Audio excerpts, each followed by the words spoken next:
Hi guys, Asmo here, and today I have for you a full league start run with a witch, which you are going to learn a ton of information from. I'm going to explain as much as is humanly possible in this run so that you can learn how to league start efficiently. Pretty much doesn't matter what build you're doing, but primarily this will apply to a caster build, which is what I'm doing here. But I chose Fireball because I wanted to do something like super generic for beginners. It's not really like a build that I'm following or creating, although there will be a build out of this that I will make, but I'm basically just going Fireball and thinking, okay, how do I do Fireball, and doing a lot of this on the spot just to show you how easy it is to make a build that will go through the story very quickly and efficiently, and you don't have to spend a super long amount of time POBing and doing things. I just prepared a simple POB for this Fireball, and I'm gonna be following this build, and it's gonna take less than 4.5 hours. It's like 4 hours 23 minutes played time, I think, in this run. So this is gonna be a long one. That's why there are going to be like timestamps in the time bar that you're gonna be able to click on a certain act if you wanna see that. But without further ado, let's get into the actual commentary. So as you can see, we're just starting as a witch. We're not muling everything, although later I will mule something, so I could have done that, but I actually didn't do it because in the beginning the primary source of damage and what we're gonna be killing with is going to be a totem. So we're looking in here for the sockets that are blue, blue, blue, and blue, blue, red. Those are the sockets that we need. Blue, blue, blue, and blue, blue, red. Not on the chest armor preferably, because that will slow us down. If you equip a chest armor that is light, that slows you, I think, by like 3%, and heavy by like 5%. So you don't want to be slowed down so early on. You kind of avoid wearing a chest piece. I pick up Magma Orb because I'm sticking to like fire skills, and if I'm using it from a bigger distance, it actually deals more damage than the freezing pulse. So I like using the Magma Orb, especially when I'm using something like a flame wall, which I'm going to be doing. So usually that's what I do. And you don't need to kill anything here, but these packs were so big and juicy that I just threw a couple of Magma Orbs into them and got a lot of XP into that. I got some scroll. The portal scroll, excess portal scrolls can be sold for wisdom scrolls if you need them at the very beginning, because you only need like one portal scroll in this act. You don't need anything else. Other than that, you're gonna be just logging out and then logging back in to get back to town. Or on a league start, what you'd do is just enter character selection screen, right, instead of logging out, so that you don't get put back into the queue. So we're going first to Mudflats. If you open these little things, the ROAS become enraged, so you might want to kill them before you open that. These little exclamation marks on the minimap is what you want to pay attention to, and usually they're in like a triangle, so the next one will be on the right side, and as you can see on the minimap, it is there. So that's the 3 of them. Yeah, I'm killing some of the ROAS here, and we're gonna be actually fairly high level, fairly good XP. The blue monsters, usually you wanna really prioritize killing them. However, before you get a few levels, it takes a really long time to kill them. So I actually don't kill the blue monsters in this zone when I encounter them, because they just take way too long. I dropped blue, blue, blue. My loot filter notified me about that. I definitely recommend getting a good loot filter. You can get like a decent loot filter to just get started from filterblade.xyz. You can find other content creators who make their filters public, or you can get my loot filter, which I used in this video, from my Patreon. It's an option there, link is in the description. You can always find my loot filters on my Patreon page. Then next we go to Tidal Island. And in Tidal Island, we're gonna kill Hellrake. We can see, like, we can have a very healthy amount of wisdom scrolls, because I have like 4 wisdom scrolls and a portal scroll, which basically means 5 wisdom scrolls, because Hellrake guarantees getting a portal scroll. So definitely gonna have enough to buy everything I need, which are going to be preferably like blue, blue, red socketed links on pretty much any item I can wear, preferably like a wand or like gloves or something like that. Then we're also looking for movement speed boots in the vendors, and we're gonna be getting the rewards, which I'm gonna be mentioning whenever we see that on the screen. So we pick everything up, that matters. I don't pick up like random white items and sell them for wisdom scrolls. It's not worth it unless you are like really hurting on wisdom scrolls and you need them. Okay, let's get Flame Wall and Frost Blink. Then we can sell the portal scrolls. I actually need to exit this one screen, and now I can sell a couple of these portal scrolls and this other garbage that I don't need for transmutation shards. And we're looking for movement speed. You can do Ctrl F and type NN or type move, and it will show you movement speed boots. If they are there, it will highlight them. I'm picking up Summon Phantasm. There's a blue red, so that's very nice. That means we're gonna be able to put our Holy Flame Totem and Infused Channeling together with Summon Phantasm, and that's gonna be our primary source of damage in the early game. It does a lot of damage, and if you put a Flame Wall in front of it and then also like throw some Magma Orbs or Fireballs through that, that will be a massive amount of damage. Later on, I'm gonna add basically the third link is gonna be a fireball that's going to have also chance to ignite and combustion for even more damage. It's a little bit tricky, but you wanna get used to doing things on the run. So as you can see, I'm trying to at least move a little bit while doing stuff. Like at least don't sit in town and like put all the skill gems into your links forever, because that's gonna waste a lot of time. So ideally you want to make sure that you're doing things on the run, because there's no reason why you wouldn't, right? It basically just makes you faster. We also pick up a speed shrine here, so we can just run quickly through this zone. I'm level 5, so I don't need to get any higher level than this. If you see this bridge, you leave a portal, and we're gonna get back to this from a waypoint. You can get back to it from the next waypoint. I usually do it from the prison waypoint, that way I can also get the extra support gem. So we're just leaving the totems. The totems also spawn phantasms. They together kill a bunch of monsters, and we also leave Flame Wall on the way. I'm switching up to a fireball now. So basically I'm using, oh, there's an alteration. That's nice. You definitely want to have a loot filter highlight that for you. Alterations and transmutations are very important early on. You definitely don't want to miss one. And if you don't have a sound on your loot filter that notifies you, you're gonna miss a ton of them, because they're gonna be spawning behind you. Because your totems, your minions, the flame wall, they're gonna be killing the monsters behind you off screen. So you're not gonna be seeing that, and if you're gonna just hear like a little ping, you might not pay attention. But if it actually says, okay, transmutation, alteration, whatever you need, you're gonna know what it is, and you're gonna be much better like responding to this, right? So you're gonna have actually more currency. Better loot filter actually means having more currency. It actually works like that very directly. So you can see the setup right now. I'm trying to set everything to attack without moving. You do that by clicking the skill on the skill bar and then selecting the attack, always attack without moving. It is very useful because otherwise your character might need to do a few little steps to get in range of casting the spell. And if you select the always attack without moving, your character will simply cast the spell at max range from wherever he or she stands, and that will make it more responsive. It will feel like you're very quickly casting, instead of like having to wait a little bit for the cast to go off. Another thing that I recommend setting on your skill bars is the move only command on the left click. Do not use the auto attack command on the left click. It will make you lag out, glitch out and die. It's really bad. I'm picking up all the blue items that I'm seeing here. I have my loot filter skip over like the biggest, like 2x4 items, but I'm picking up pretty much everything else.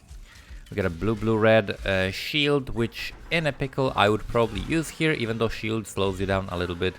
And we got a quicksilver flask. That's another thing that is really nice to have a loot filter give you some kind of sound, because if I didn't have the sound I would have missed it and I would have one quicksilver less, and this is very early in the game, so this quicksilver will speed me up by quite a lot. I don't have movement speed boots, but at least we have the other quicksilver. You can do a little bit of inventory Tetris while you're running as well, and your totems and minions are killing monsters, so that is definitely something that I also recommend trying to practice. It's gonna speed you up by a lot, and these fundamentals of like running and doing stuff at the same time are what's gonna make you really fast, because I'm just using like very generic skills. I'm not using any meta skills. I'm just doing like fire. I'm just gonna be doing fireball. Like now I'm using the totem, and then I'm gonna switch to the fireball with like flame wall. It's not a meta skill. A meta skill will be like Armageddon brand with cremation, right? So this is nowhere near the fastest thing to do. It's not a meta thing. I'm not a speedrunner, but it's still gonna be a very, very fast and efficient run because I'm trying to do all of the things that you're supposed to do to level efficiently. If it's a league start, if it's the beginning, and if you need some currency, I recommend killing this guy. For example, if you kill unique monsters, they are very likely to drop magic and rare items, which are gonna help you get enough transmutations and alterations to do the recipe that I'm gonna talk about in a moment.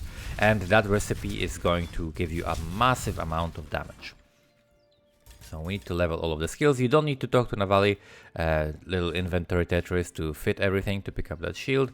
And that unidentified items are gonna give us transmutation shards, and identified items are gonna give us alteration shards. And you see there that I identified the boots because the boots have a chance to give you movement speed. So although I primarily need the transmutations, so I want to sell unidentified items, I did identify something that was that had a chance of being really, really good for me. So you want to prioritize identifying things that can be good for you, such as boots ideally, and later wands, right? And whatever piece of gear that you actually need to equip.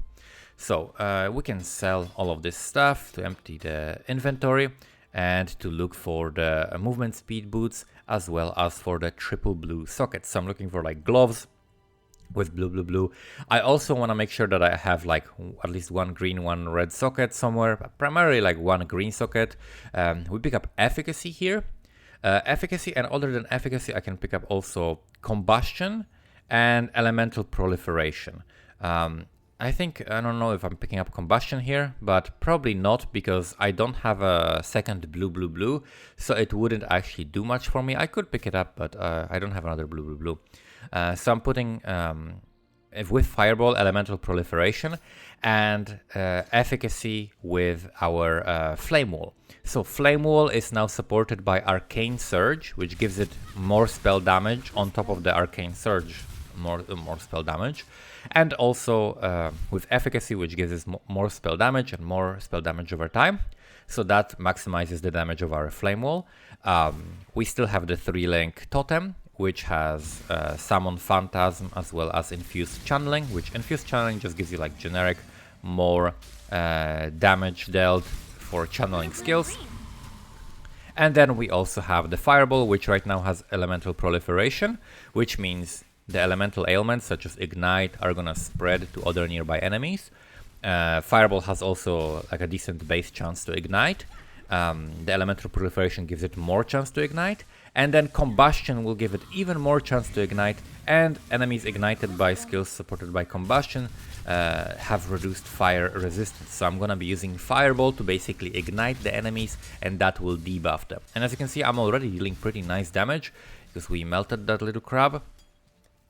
Making sure to upgrade my flask whenever I see like a better flask that I have than I have in the mana and life flasks, that I'm picking them up. And there we go, we got a nice wand, the goat's horn, that we're going to craft on later. And then we got combustion, because right now I have the links for it, so that now it makes sense to pick up the combustion. And that's the fireball setup I talked about, and this is probably going to be the one that we craft on. I identify the boots just for a chance of movement speed, and then we look for other stuff. We look for movement speed, still no movement speed boots, so it's gonna be a while until I have them, I think. Looking for other links, but there is nothing really that I'm interested in. I'm selling all of the stuff that I don't need. I'm selling armorer scraps. Armorer scraps and the blacksmith whetstones are really good to pick up, very, very important. They give you a lot of scrolls of wisdom, and that means you have to pick up less items if you pick them up. The passive skill tree, you're gonna be able to follow it in real time as I'm doing it, but I'm gonna also put a POE in the description that you're gonna be able to look it up from. Using essences early is something you can do. However, with this build, when playing a caster, basically, you want to save 2 essences, or an alchemy and an essence, or 2 alchemies. Basically, you want to have 2 ways of making an item rare, because we're going to need to make rare rings before level 20. At level 20, we're gonna be able to make a wand recipe for very powerful wands early on, and for that we need ideally like 2 essences. That's what you need, or an essence and alchemy, whatever methods of making an item rare, something like that. That's what we're gonna need, and I'll explain them when we are making them. So now we're doing the trial, because in this run you're gonna see me do all the trials. This is completely fresh run in SSF with everything reset. I migrated everything and reset it, and this is basically as if you were starting it on a league start without anything, completely fresh character, no trials, no anything, no wand craft, no bench crafts or anything like that. So as you can see, I'm just leaving the totem to kill the monsters and I'm just moving along.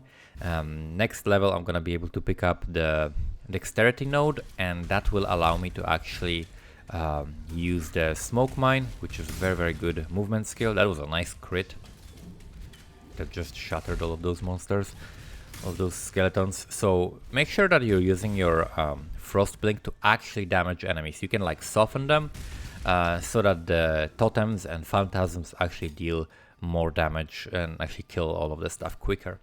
And if they kill stuff quicker and there's some loot that drops, you have less backtracking to do as well in terms of walking back for items that are interesting to you. I'm double checking if everything is bound to the right buttons, because we're walking here without having to fight any enemies, so I have like spare time to click on some other stuff and double check, see if I need to do some inventory Tetris, see how much resources do I have, what is my currency right now, what are the items that I still need, and if all of my skills are set on attack without moving. This is usually when I figure all of that out.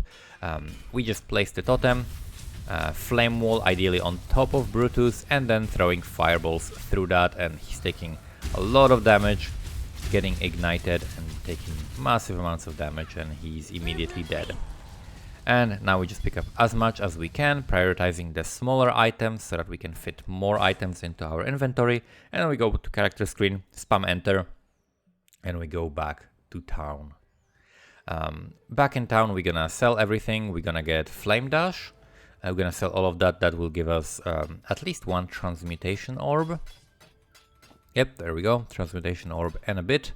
And then we still keep looking for the right colors, such as, for example, movement speed boots, such as triple blue gloves, things like that, things of that nature I'm looking for. I could also pick up chromatic orbs. Whenever you see like a green, red, blue linked together, that's a chromatic orb, and if it costs 1 scroll of wisdom, that's usually worth picking up, because you're gonna be able to recolor something that you need later for just 1 scroll of wisdom, and scrolls of wisdom at this point you should have plenty of them if you're picking them up. So that's, as you can see, that's the chromatic here. And I wanted to get some extra blue sockets, I think, so I recolored these boots, and there we go. Now we can pick up a bunch of things. We could do a recipe as well, but I don't think I would need like a magic wand. There is a recipe that I'm gonna explain in a moment, but first let's grab the skills that we actually need. Oh, these are the rings. So iron rings with blue gems, okay, make cold resistance rings, right? Iron rings with red gems make fire resistance rings, and iron rings with green gems make lightning resistance rings. And these rings can be later used further on for another recipe, but that's why you want to pick up iron rings, for example. Even though they don't do anything for you as a caster, you still want to have them so that you don't need to buy them and you can make the recipe. I had a lot of scrolls of wisdom, so I thought I'll show this recipe and give you like an example. If there is a leather belt with like close to 40 life, like a very good roll, I'll also pick that up for 2 scrolls of wisdom. It's definitely worth it as well. So now, as you can see, we are, I think, level 10 or something like that, but I cannot equip the smoke mine yet because I don't have the required dexterity, so I need to level up, and once I level up I'm gonna be able to spend 1 skill point to pick up a dexterity node that will allow me to grab that, and that dexterity node is also potentially on the way to where we want to go. I actually changed the passives and didn't actually go that way, but I still picked it up, and I was able to save myself 1 transmutation. If you find a jade amulet, and you should also have your loot filter highlight jade amulets, that will allow you to equip the smoke mine without any problems. and you will definitely find one at some point, but early on you might not have one, and it costs 1 transmutation, which you're kind of starved on currency. If the faster you're going, the harder it is to have all of the necessary currency. So I usually just pick up this dexterity node, and then I can equip the smoke mine.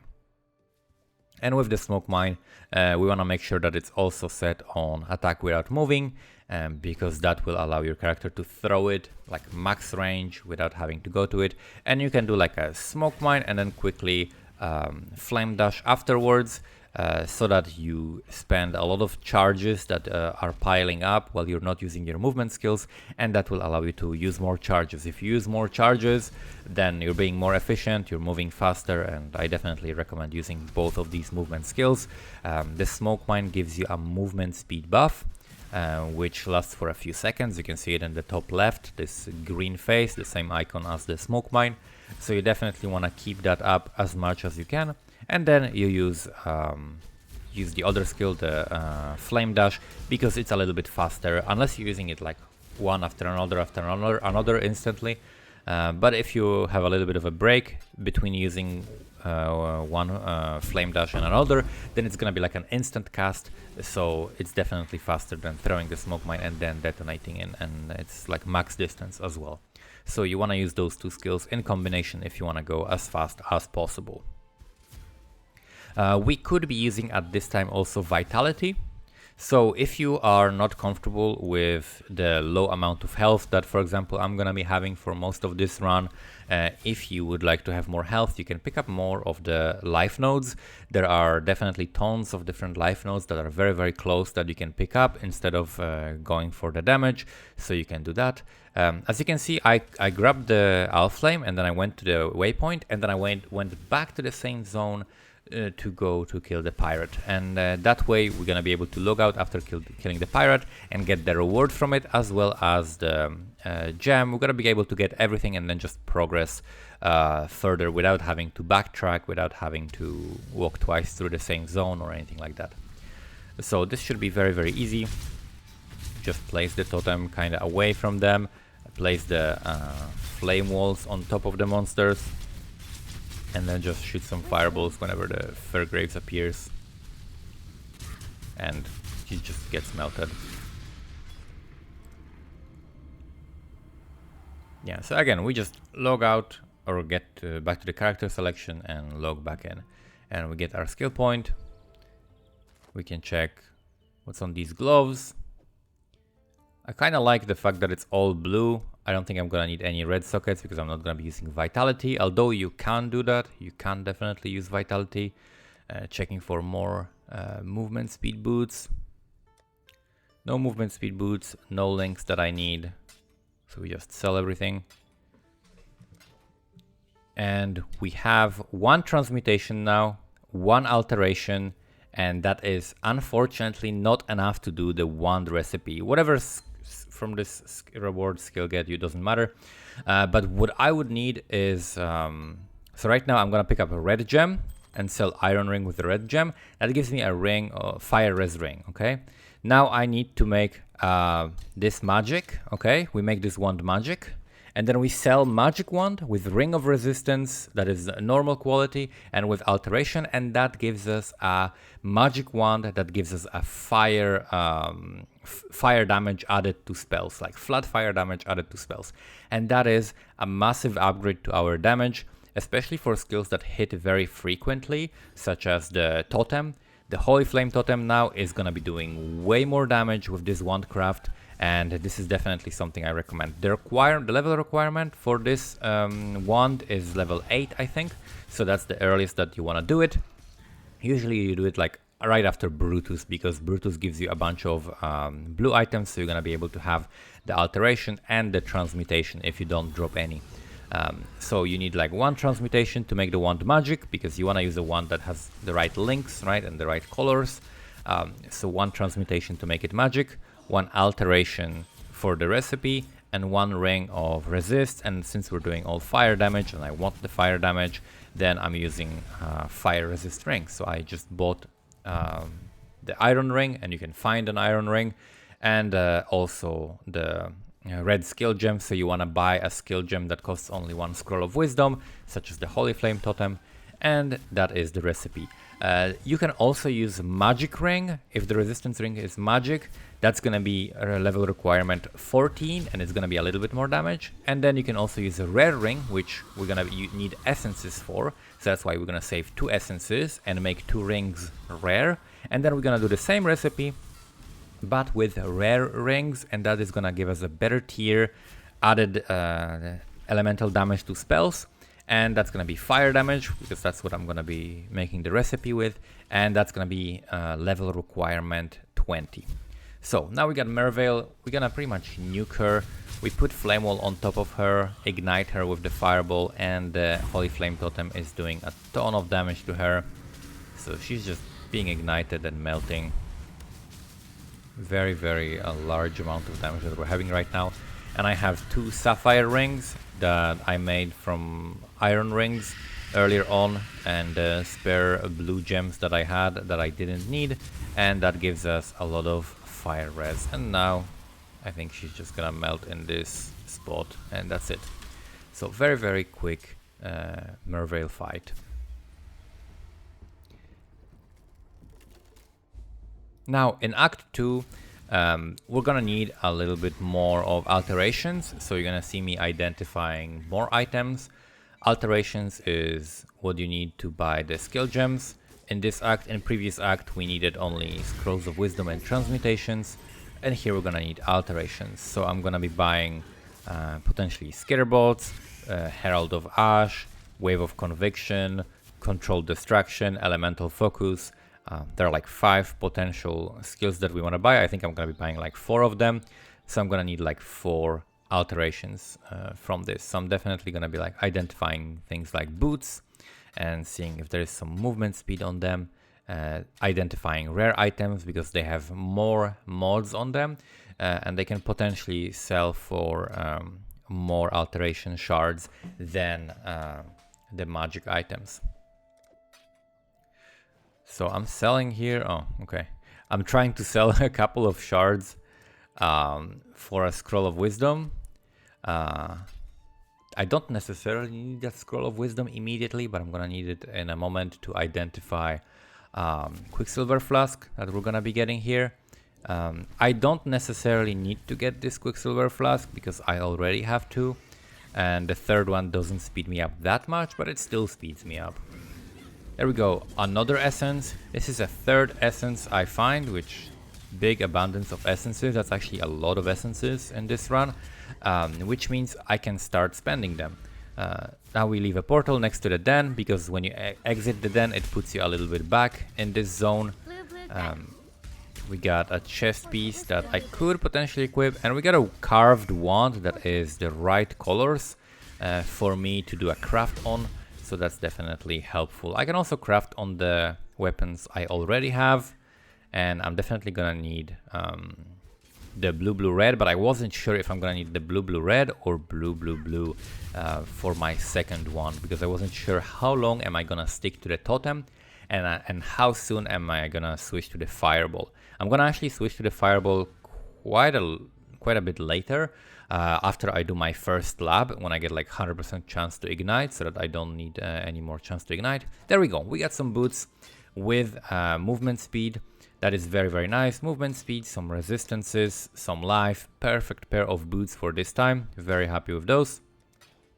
So we can go back to the portal and kill the big white beast. And this totem is doing surprisingly well, and it's gonna be even stronger after we get some better supports for it. So whenever I see beasts for Einhar, I usually tend to get the quest done as soon as I can, unless it's like out of my way. So if it's on my way, I'm gonna kill the beasts. If they're out of my way, I'm not gonna kill the. I'm not gonna like walk through the map and search for the beasts to finish the quests. Because that is a big waste of time, but I'm definitely gonna try to do it if it's on my way. So now we're getting the another Quicksilver Flask, and I don't have a Scroll of Wisdom, so I can sell a Portal Scroll. And then we can... And I accidentally identified the boots. So I'm gonna sell some more shards, so 5 shards sell for 5 scraps of wisdom, which make a wisdom scroll, which gives me enough to identify this quicksilver. So we got the third quicksilver. We go back to Crossroads because we picked up the waypoint earlier, and then we can go do the trial. I'm quite a bit I'm quite low level, and I'm moving in the passives right now to get chance to ignite. What I want to do is kind of rush 100% chance to ignite. That is gonna give me more damage because I'm gonna be able to immediately ignite with my fireball, and that will lower the fire resistance of enemies. As you can see, I'm using this essence here on like a 3-linked item because I have enough essences to craft my rings. So I can spend the best essence I have, which was like cold resist essence, and I got a little bit more resistances, which definitely gonna make me a bit tankier and help me a little bit until I find a better item. So just moving, just leaving the flame wall, just leaving the totem on top of the monsters. These got possessed, so I knew this will drop a lot of currency, a lot of items. There's like a volatile, and that's a lot of magic and rare items. So I'm gonna get all the alterations I need from that. Definitely very happy about this currency. Whenever you see a ghost possessing a rare monster, if you have a lot of damage, if you know you can melt it very quickly like I did, because my damage is right now very, very high, then you can kill that and get a bunch of currency. If you don't have a lot of single target damage, then I recommend just moving on. Okay, we got some blacksmith whetstone, which is gonna sell for scrolls of wisdom, so that's very, very nice. And then I'm trying to find the trial. You can see the book on the minimap, and that usually means there's a trial. This book, in some zones, there are like other books because they're like related to the lore. But in most zones, whenever you see that book, that means that's actually where the trial is going to be. I picked up that item because I know I'm not going to be going back to it, because as soon as I get the trial, I'm going to log out immediately. Get back the character selection screen and back to town. So that's second trial done. We can sell the items that we have because inventory is full. I'm back to having some scrolls of wisdom, which I immediately use to identify these big items and sell it and get some alterations. So now we got like 3 alterations. I'm definitely set for this act to get everything I'm gonna need for sure. So we continuously use the smoke mine and flame dash to just move around pretty quickly. Drop the totem and drop the flame wall on some bigger packs of monsters and just run. One of the biggest tips I can give you to level faster is, it might sound really stupid, but it's to just run more and fight less. Like, do less, just run more. If you're gonna have a bit worse gear, you're gonna pick up a little bit less items, you're gonna have a little bit less experience, but that's okay. You probably have too much of all of those things. Because the thing is, you wanna invest in your character when it gets a little bit later in the story, not that early, right? That early you don't need that much. If you're playing smart, if you're using different skills and combinations, like for example, I'm not using a meta skill, but the Holy Flame Totem with the Flame Wall, with Fireball, it's a good combination. It's a strong combination, and no matter what I'm playing, I'm gonna find a strong combination that I can use so that I don't need to like gear up, I don't need to over level, and I can simply rely on the skills being strong and just zoom through, just run. That's what you wanna do. Like, you wanna find a build that will allow you to just run. Another build that allows you to do that, for example, that I recommend, that I have a very detailed guide on, is the Caustic Arrow Toxic Rain Pathfinder, right? That's another build that I recommend. You can just run and don't do anything else. Like, you don't need to pick up too many items, craft too many things, or any of that. Again, just Totem, Flame Wall, Fireball. This guy is ignited, he's gonna melt, and we're gonna have a very, very easy time killing him. And people, like the enemies, don't do too much damage to me because they simply die too quickly, and the totem is taking a little bit of the aggro, so I have some little buffer between me and the monsters. Here we pick up Herald of Ash. We can sell the stuff we don't need, and then I have alterations now, so I can pick up the Wave of Conviction and summon Skitterbots. because we have all of the currency that I need. Wave of Conviction early on is going to be definitely a nice debuff, like an additional debuff that we can put on enemies. However, it's getting a little bit much in terms of the buttons that we need to press, because we've got like 3 buttons for our damage. Now we got 4, and then 2 movement skills, but definitely recommend being aware of like all the options that you can use, because later we're going to combine some of these skills and we're not going to have to press that many buttons. So yeah, definitely need to enable my skitterbots, because I am high enough level, so I should do that. So enable skitterbots, and skitterbots give you chill and shock. So shock basically increases the damage taken by the enemies. So whenever a shocking skitterbot gets next to an enemy, they're gonna be taking like roughly 15% more damage, and that's gonna basically just boost your damage, like regardless of what you're doing. And the good thing about that is that it boosts our ignite damage, because it's just more damage taken by the enemies. If you like, not all modifiers affect ignite, for example, right? So it's definitely good to have something that affects the ignite. I'm killing the beasts because they're on the way. However, I don't think I'm gonna find the last one, and I'm not gonna search for it. I'm just gonna go to the Western Forest, because in any other zone I find one beast, then Einhar is immediately gonna give me the quest completion. You don't need to like kill all of the beasts in one zone. We find the waypoint. Waypoint is on the left side of the road. That means on the left side of the road is gonna be Alira. So we go to the same side and we kill Alira, because I decided I'm gonna kill all bandits for extra skill points, because I'm not gonna be going crit. Like crafting your resistances on gear is extremely easy. There is no need to pick up Alira for resistances. It's super easy to craft resistances on the gear. So we just do that, and we're gonna kill all of the bandits. Picking up the items still, gonna have a lot of currency.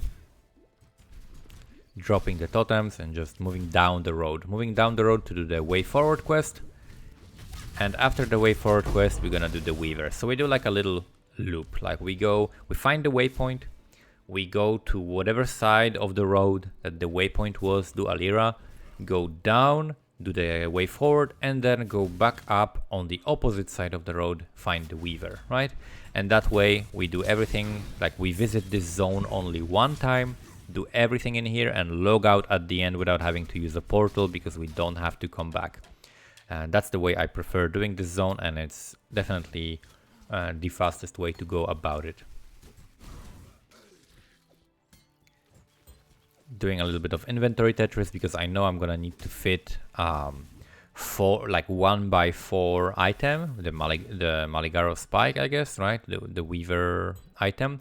So I'm definitely gonna need to throw out one of these items. So I'll just throw this blue shield, don't need it.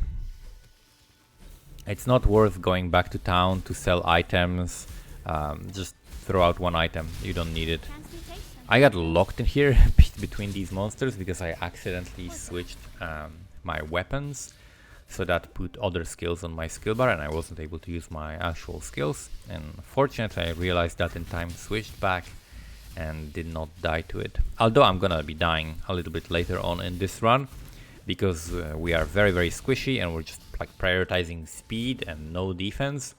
So eventually you might die, but it's okay as long as it doesn't put you back too far, and as long as you keep going in softcore at least. It doesn't really matter that much early on while leveling. So we got the Weaver, we put the totem flame wall on top of it, ignite it, and it's gonna take a lot of damage. Augmentations are pretty important early on. If you don't find movement speed boots, you're going to be able to use 3 augmentations on a movement speed recipe for boots. Before fighting Val, you will find a recipe for movement speed craft on boots that you can use from your hideout, from the bench, and you need for it 3 orbs of augmentation. Again, flame wall, totem, fireball, put also some extra wave of conviction on this guy to debuff him further, and very easy fight.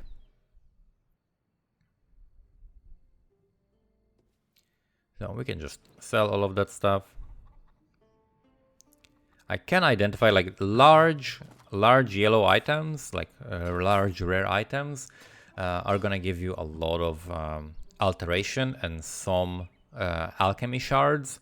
And alchemy orbs is something that you're gonna need later on for a couple of skill gems, or rather support gems. We can get the reward now. It's not that important, but we can get also the like control distraction or elemental focus. We're gonna get a reward from Bestel for the skill point. And here I am looking for the right colors for wands, for example. And I'm gonna want to craft, I'm selling this, but actually probably it's a mistake. I think what I'm looking for here right now are like, do I need any other skill gems from here? And I should probably pick up LMP, lesser multiple projectiles. So it's kind of a mistake not to pick up the lesser multiple projectiles here. What else do we have here? Yeah, I'm definitely looking for wands and looking for these rings. So we're gonna have the ruby rings. And the ruby rings, I wanna use essences on them to make them rare. And these rings I'm gonna use with wands. So I can craft that now, but I'm gonna need some extra. So you can make this magic, and then you can make trying to recolor. I'm thinking like, okay, if I'm gonna do that, I'm gonna actually need the right colors, because I can only equip them after level 20.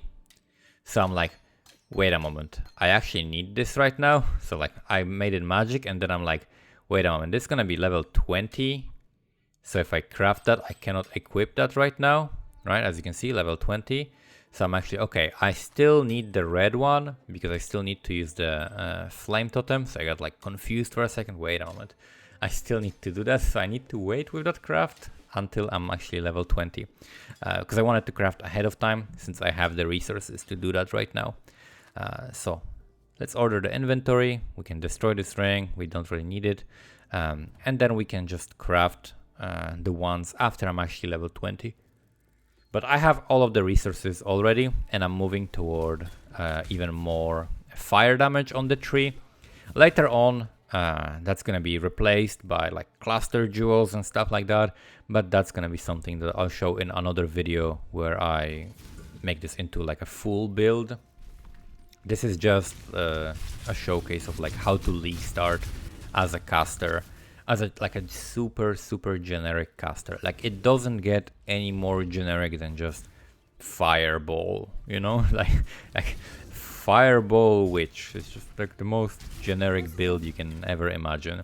And you can totally do that, and you can totally be very fast while doing it like in less than 4.5 hours, very easily if you learn a little bit. Like I'm not a speedrunner. This is not a super optimized build. This is just doing things efficiently and kind of knowing what to do. So we kill Kraken, and then we've got one more bandit to kill, which is going to be Oak. I think I hit... Did I just hit level 20? No, I'm level 19. Okay, never mind. I wondered that at the same time as I'm wondering that right now. Back to Riverways. And we're gonna just go and kill Oak. Blue vest. Don't need it yet. The moment that I see like a 4-link chest or a chest piece with really good stats like big life and some resist, that's when I'm gonna equip a chest. Before that, I don't really do that unless I'm like really struggling to find the links for like colors for my skills. In that case, I might do that because it's not that big of a deal, but it does slow you a little bit. So if you don't need it, you don't need it. Smash Oak, get his amulet, and we're gonna be able to get the couple extra skill points now. The Bone Spirit Shield appears like a different specific color because it's a filter that I use also for a summoner, and it's helpful for a summoner recipe, but for a regular caster it doesn't really do anything. So we grab the waypoint, we get into the Val Ruins, and then as soon as I hit level 20, I'm probably gonna just go craft the wands. Transmutation. We get a transmutation. That's perfect.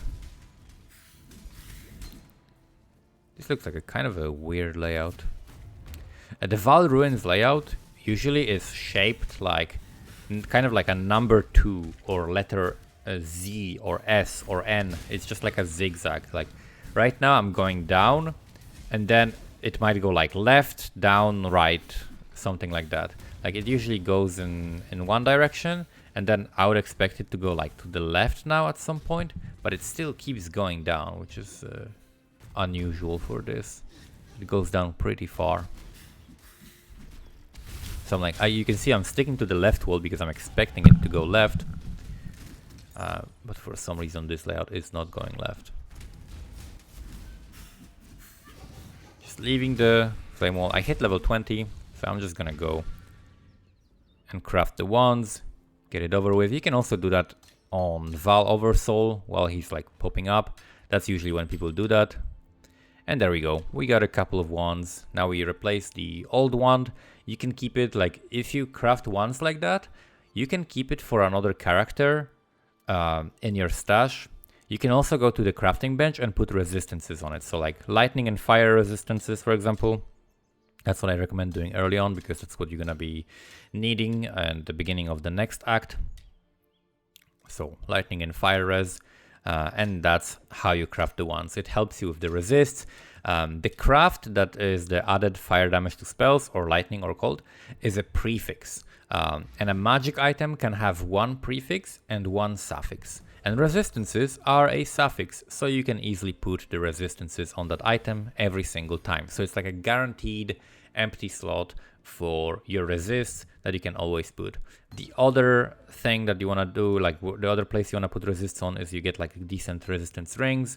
Now we pick up the control distraction. We put control distraction instead of summon phantasm, and elemental focus instead of arcane surge, and then we can put arcane surge with the wave of conviction or with flame dash. I usually put it in the beginning like with flame dash.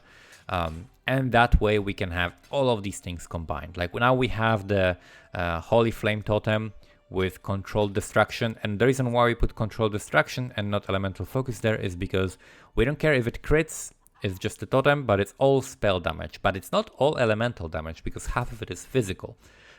So we still want to make sure that we increase all of the damage. That's why Control Distraction for the totem and Elemental Focus for the Flame Wall, because the Flame Wall is not going to ignite because it doesn't hit. So Elemental Focus is perfectly good with that. And we don't want to put either of those in the Fireball really, because we want, well, later on we'll pick up Elemental Overload, so we want to have a chance to crit as well. And we will rely on the Ignite. This will be like Ignite scaling build. So we also don't want to put Elemental Focus on the Fireball. The Fireball is actually going to be supported by quite a bit of a different set of gems. But I'm gonna get to that when we get to that. So we go through this zone. We find another essence. I'm just checking if it's any good. This is Anger, so that is fire resistance. That's a pretty good essence. Definitely recommend picking that one up. You want to pick up essences of the Woe, Anger, Hatred, Greed, and what's the last one? Anger, Hatred, and there's another one, Elemental Resistance. Like you want to pick up the ones that have Elemental res on it. Wrath, I think, right? Maybe Wrath. So those are the essences that you definitely want to get, because you can craft your gear and you want to use them. If you don't have movement speed boots, prioritize using them on boots that have good links. Prioritize using them on just items in general that have good links and socket colors for your skills, because that's the priority early on. This zone has a lot of monsters, but we're just running through it, leaving the totem and just rushing forward.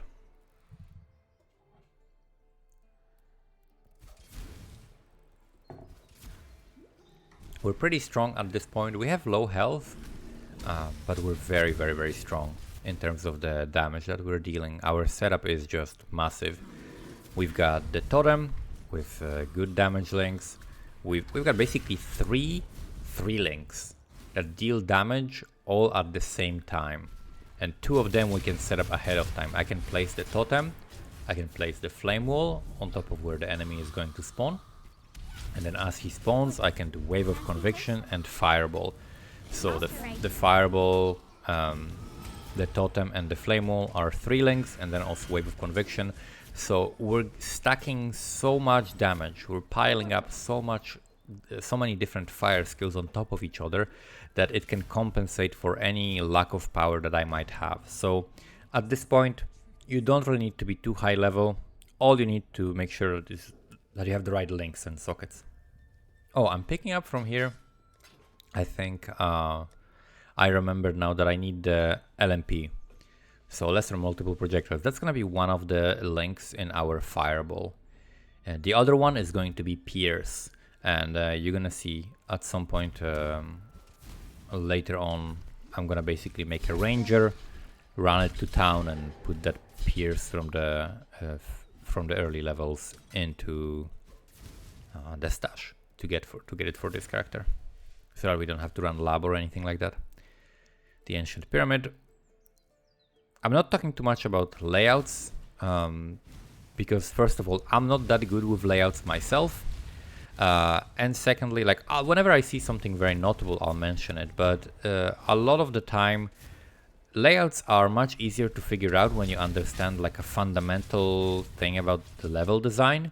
Is that imagine all levels as if it's like a square, okay? And then on one of the walls of the square, you're gonna have entrance, right? And then probably on another wall of the square, you're gonna have exit. So the whole level, you kind of want to imagine it fitting into a square. So if you keep going to the left and it's like you occupy one side of the square, then the rest of the zone is probably on the other side of the square. It probably doesn't keep going forever in one direction. And there are some zones that are a good example of that, so I'll try to mention that. Val Oversoul should be pretty easy. You should, like with this setup, you should be able to kill him on the second time when it comes up. At first it comes up and spawns some minions, and you need really like extra amount of damage to kill him in this phase. But then in the next phase we're gonna be able to smash him. Just make sure to use our mana flask, put all the debuffs on him, ignite him, and no problem. Easy. And Val Oversoul is the first monster in the game that can actually drop a 4-link for you. So that's the first time you can start seeing 4 links. 4 links happen from item level 25. So it's like a zone level 23, and the boss is like 2 levels above. Again, we're just leaving the totem, still using the totem, and we're still gonna be using it until the next act, I guess. Like still for the entirety of this act, I think we're gonna be using the totem. It just works so well because it allows you to just run, leave a couple of skills on the ground, and then they're just gonna kill the monsters. The monsters are gonna like attack the totem and stand in the flame wall, and you just deal so much damage. So here in town, don't go and talk to anybody in town. You don't need to, like, some people actually don't realize this, but you don't need to like take quests from any of the quest givers. You just do them and then give them back. You don't need to actually take these. Essence of Woe, that might be something potentially good. I might put it on some kind of a wand later on. And here we're looking for the crematorium, in which we're gonna do the trial.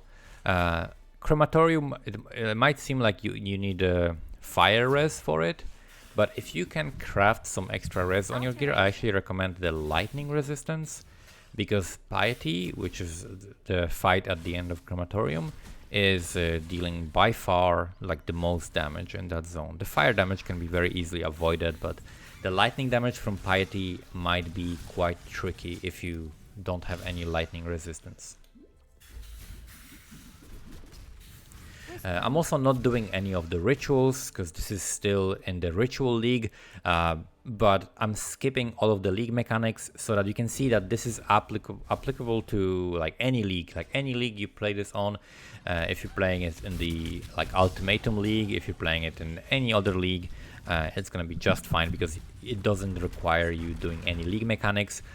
Doing league mechanics is usually a waste of time, simply because even with the game is balanced in a way that you are definitely strong enough to clear everything super quickly without the extra gear, without the extra levels, without the extra experience or anything else. So you don't need to do a league mechanic for that. The only reason to do the league mechanic early on is to have fun. Like basically, you find it fun, you can do it, and that's up to you. But if you want to go as fast as possible, you skip it. That's basically the rule. Because when it comes to making currency, oh, we got a 4-link. That's really nice. It's not the colors that I need, because the colors that I'm looking for are going to be 2 green and 2 blue. So ideally, I'm looking on for an evasion energy shield base. Usually when you look at the items, like the armor pieces, such as chest armor, helmet, gloves, and boots, and also shields, they're going to have stat requirements. All items like that have sockets will have stat requirements, and they will require strength, intelligence, or dexterity.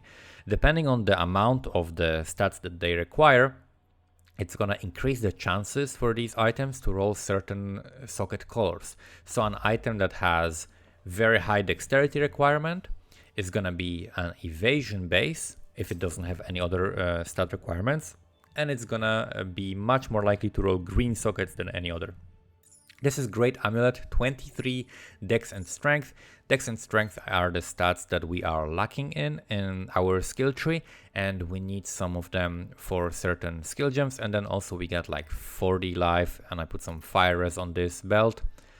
So this is gonna help us. We are missing a little bit of lightning res.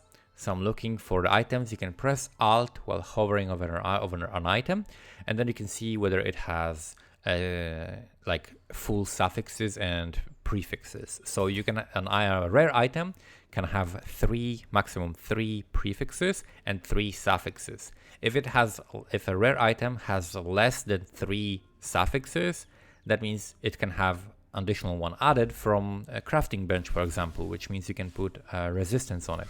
So definitely look for items, like the ideal items to pick up, to find when you identify them, are items that have some life on them, and then like 1 resistance and 1 empty suffix. That's already a great item, because then you can put another suffix resistance on it, and that will be like double res and life item, which is very, very strong and very, very good, and it's going to last you forever.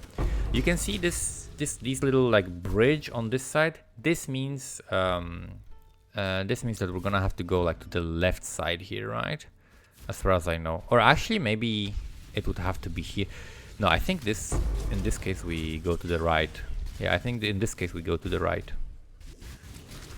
If that little window, like 2-window bridge thing, happens after the waypoint, then you go to the left here. Okay. Layouts are like really, really complicated. Like I got it right here, and I knew this while I was running it, but then I saw this and I knew like I wanted to give you a tip. But layouts are definitely much more complicated, and you don't need to know the layouts very well. You just need to know like the general direction that you need to be running in. Wisdom. Okay, so we got the busts. I'm gonna basically run to the next waypoint, pick up the next waypoint in the marketplace, go do the trial, and then log out, pick up our skills, and then go back to that waypoint and continue. Portal.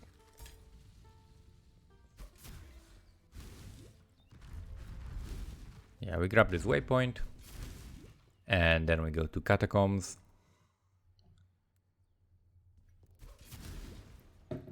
In catacombs, there's actually an extra book. You can see on the bottom, I see a book, but I know that that's not the trial because it's not next to a wall.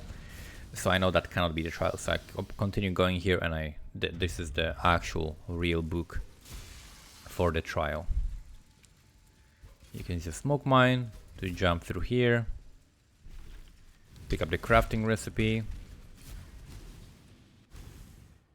pick up the trial, and then go back to character selection.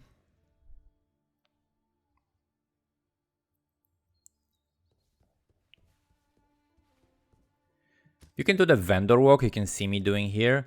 Vendor walk is basically when you click on a vendor, or there's a that's armor evasion. That's not the colors I'm looking for. But vendor walk is basically when you click on a vendor, like any NPC, and you can do that with any NPC. You can do that even with your stash. You click on it and then you click away at the exact moment that your character stops in front of the vendor, but before the vendor window opens. And that allows your character to not cancel the window opening, but still move away so that you gain a little bit of a distance and a little bit of time. It's a very, very minor thing, but it's really cool to do. So you saw I picked up a ring that had 16, like plus 16 to 2 types of elemental resistances, which together gives me 32 elemental res. And they are better balanced, and they are more than on a single res ring, which can only go up to 30. So whenever you see 32 elemental res ring, which is 16 to both of them on a 2-stone ring, you want to pick that up, and then you want to craft another res on that ring from your crafting bench. You can take a white item. It doesn't need to be magic, it doesn't need to be rare. You can just simply take a white item into your crafting bench and put life or resist on it if you want. And I definitely recommend prioritizing the resistances.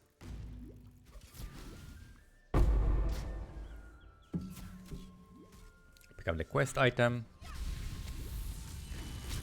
Wisdom. Not sure what level I am, but if you are, I think you want to be like at least level 24, I think, in the docks. Like at least level 24, and the docks are gonna give you a lot of XP. There are tons of magic monsters in here, and magic monsters give more XP, so this is a zone that people use to catch up in XP if they're going very fast. I'm usually okay on levels, like I hit level 25 now, and I'm happy with that in this zone, because I know that later on I have a tendency of like being, well, I'm not too high in XP because I'm like few levels below the zone still, but I could be lower, so I know I have some XP to spare, so I know that I don't need to full clear docks. But if you are like level 23 here or something, if you're like really low on XP, and if you know that later on you have a tendency to skip a bunch of XP, then this might be a good zone to catch up on it. Oh, we can jump through here. If I can manage to do that. I'm putting totem there so that I can make some space for the smoke mine to go down.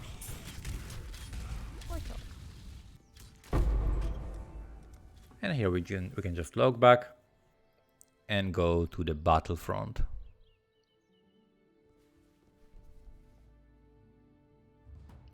And you could, like every time you are in town, you could check the vendors, especially from the moment you are level 24.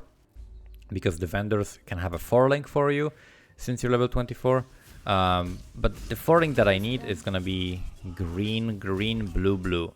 Wisdom. And we're gonna have in it Fireball, Elemental Proliferation, which later is gonna be Ignite Proliferation. And we're gonna have in it Pierce and also LMP. And that's gonna be our main link for the Fireball, which is going to still clear packs and do a lot of damage. And we are gonna have combustion into something else. Ideally, we're gonna have like a wave of conviction. So this 4 blue is gonna be actually useful for my wave of conviction, hex touch, flammability, combustion. And that will make sure, like, we're gonna have the ascendancy node that is gonna make all of our damage ignite. So the wave of conviction is always going to ignite and apply the combustion debuff, as well as wave of conviction exposure, as well as elementalist exposure later on, as well as the curse on hit. So that's gonna be absolutely massive. And there we go, so some extra currency. I'm pretty squishy, so I definitely have to be careful with charging into packs of monsters, especially once we get to Temple of Lunaris soon. What you saw there is like I placed the totem down, I placed the flame wall down, and then I just went into my passive skill tree and just looked for where to put my passive skill points, because the totems and the flame wall were killing stuff, so I don't need to really look at what they're doing. In here, usually you want to go like down left first, because there's a potential for a skip. So usually I check for different skips, and sometimes you'll find like a way to skip directly to the end of the zone. But in this case, we don't have such a skip.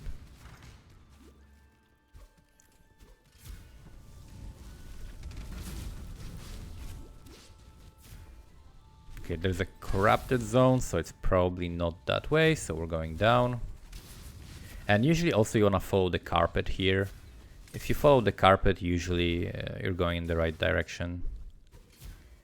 And here I leave a smoke mine, jump up, pick up the Amber Amulet, take the rewards, activate smoke mine back, jump down, and back to the sewers. And then we can actually smoke mine through this as well to be even faster. So a bunch of little cute little skips to like save a couple seconds. And I just find them fun to do. I enjoy like speeding and zooming and going efficiently.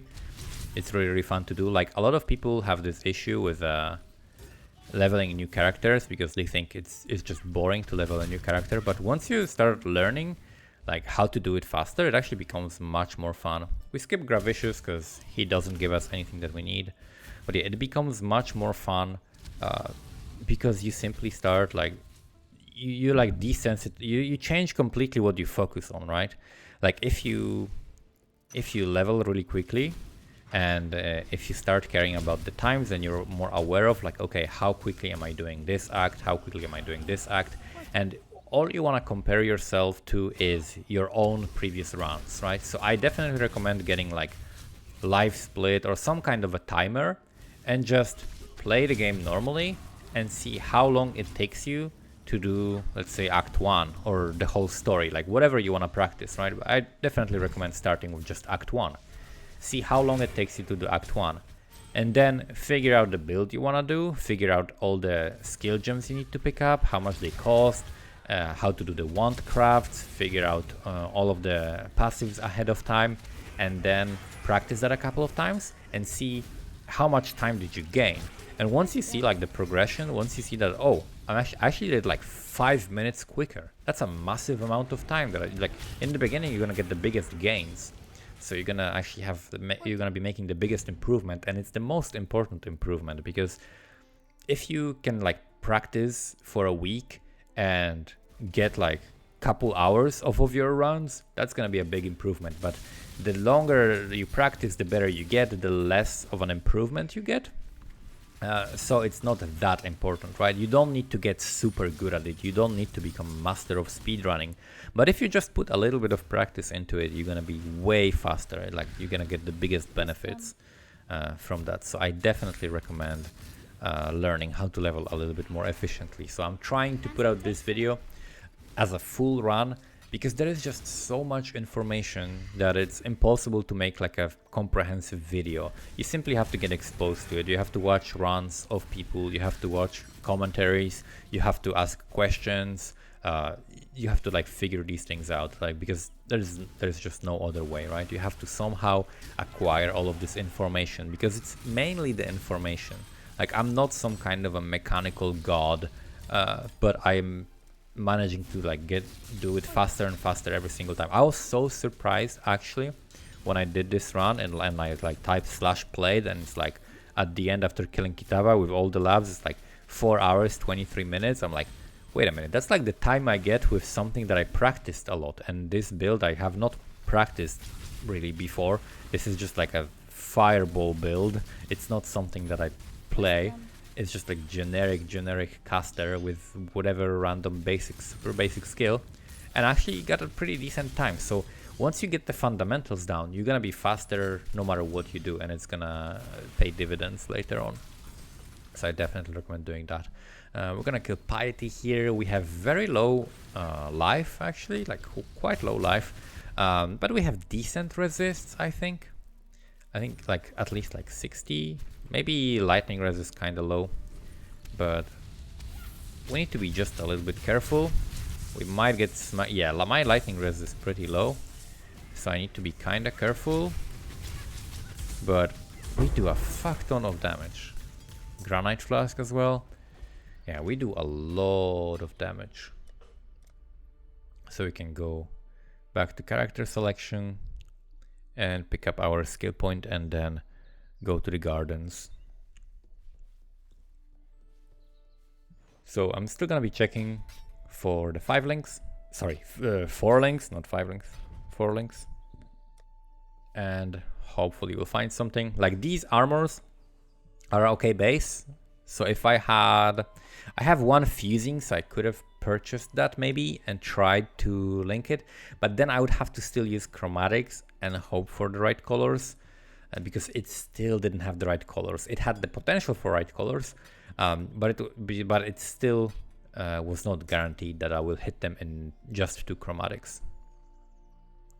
So looking for different rings, like looking for more 16% to 2 resistances rings.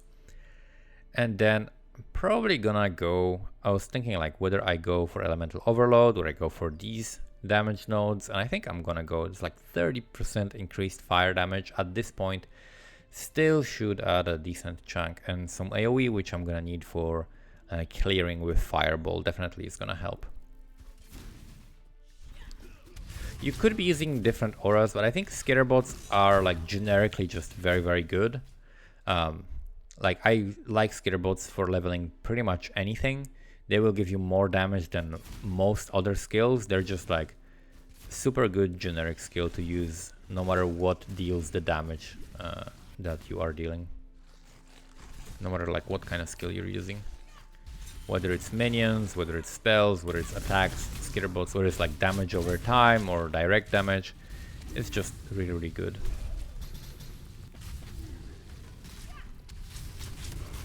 Kill some blue monsters.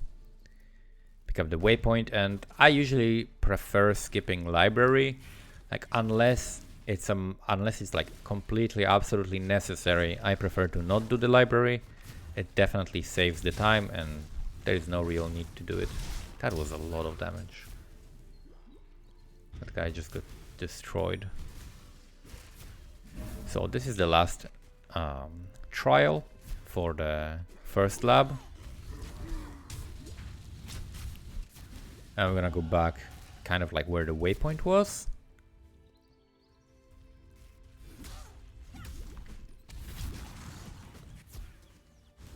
And then we go up here, and there should be the door. Yep.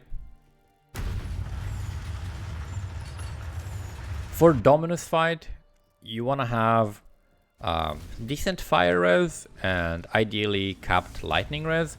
I have actually pretty low lightning res, which means I'm gonna have to actually dodge a little bit of Dominus damage. But if you have capped lightning res, you can simply stand in his lightning beam, no problem. Like the beam that he's like channeling, and he's like shooting lightning specters into you. You can completely tank it, like you can just face tank it and stand in that if you have capped lightning res. That's why resistances are so strong early on, because they can completely change how you fight, and you can just deal more damage because you can simply stand there and tank it. In this zone, the layout is basically like a circle, kind of a square. Basically a circular-ish layout that has like imagine like 4 corners. And if it's a top right corner that we entered, then it's gonna be another corner that the exit is in, right? So it's not the bottom corner, so it's gonna be either top corner or the left corner, right? Because we entered from the right one. So here I would suspect that it's gonna be like the left corner, but maybe top. Yeah, it's the top.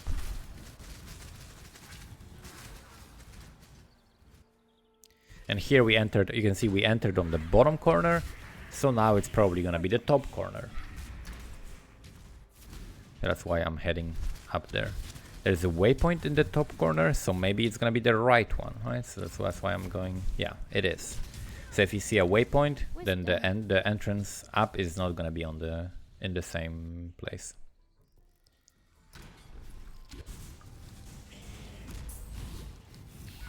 That looked a bit dangerous, so I like was not entering immediately because of this rare flicker strike monster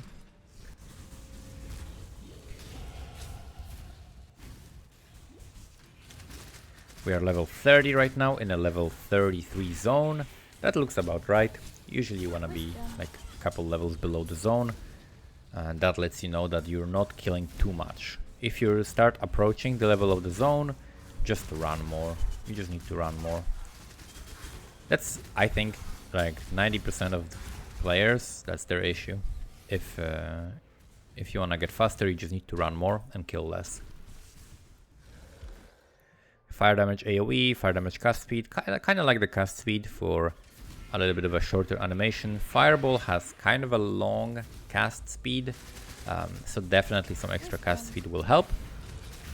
But we don't want to focus on it because we're scaling our damage from Ignite after all, so it doesn't matter that much like how quickly we cast. It's not gonna increase our DPS. It's just like a quality of life improvement. Wisdom. Wisdom. Yeah, this should be last floor probably.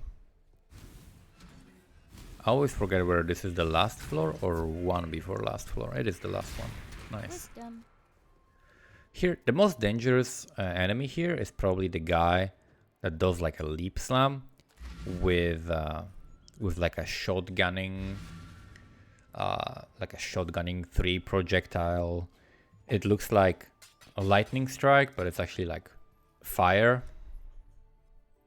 and that can shotgun you. If he like shoots that and like leap slams on you while the projectiles connect to you, okay, this is something that I can attempt to link because it has the right colors, and we did manage to get a 4 link. So that is perfect. This means we're gonna be able to do the fireball whenever we want. 13, 16, oh there we go. That's the ring that we want. So we can get some extra lightning res, and I have some extra transmutations. If you're wondering how am I getting into my hideout like this, I'm using Awakened POE trade app, which also has an ability to use like instant hideout, instant like logout macro, stuff like that. It is perfectly allowed to do that because it's simply sending one command to the server. Whenever you have a macro that does one thing, such as typing /hideout and then pressing enter, that sends only one command to the server. Basically, it's like performing one action, which is allowed, right? That's basically what it is. If you have, it's like basically having a button that does one thing, right? That's allowed. If you have a button that does multiple things, like if it typed /hideout and then something else, right? And then did something else on top of that, that would not be allowed. But because it's simply just /hideout and enter, it sends one command to the server, so it's allowed. And I have that set to F5, so whenever I'm in town, I just hit F5, or whenever I'm in somebody else's hideout, I hit F5 and I get instantly to my hideout. Definitely recommended. It saves you a bunch of time as well. So now we fixed our resistances a little bit. We are acquiring the 4 length, so we are preparing to switch to the fireball, but we're still using the totems because that's still our setup that deals the most damage.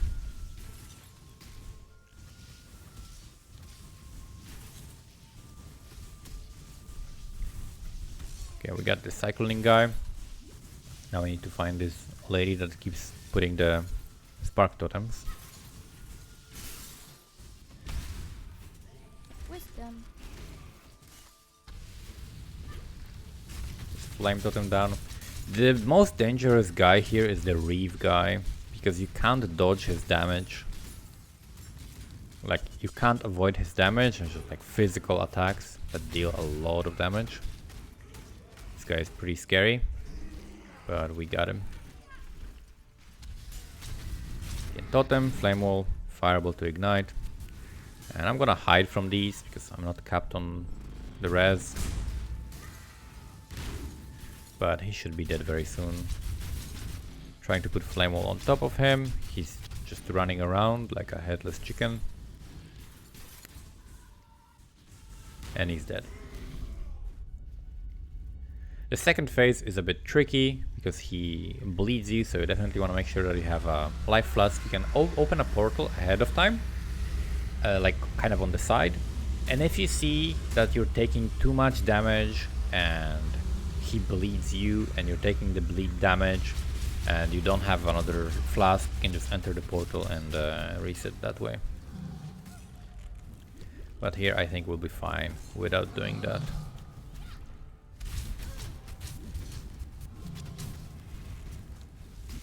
Yep, easy peasy.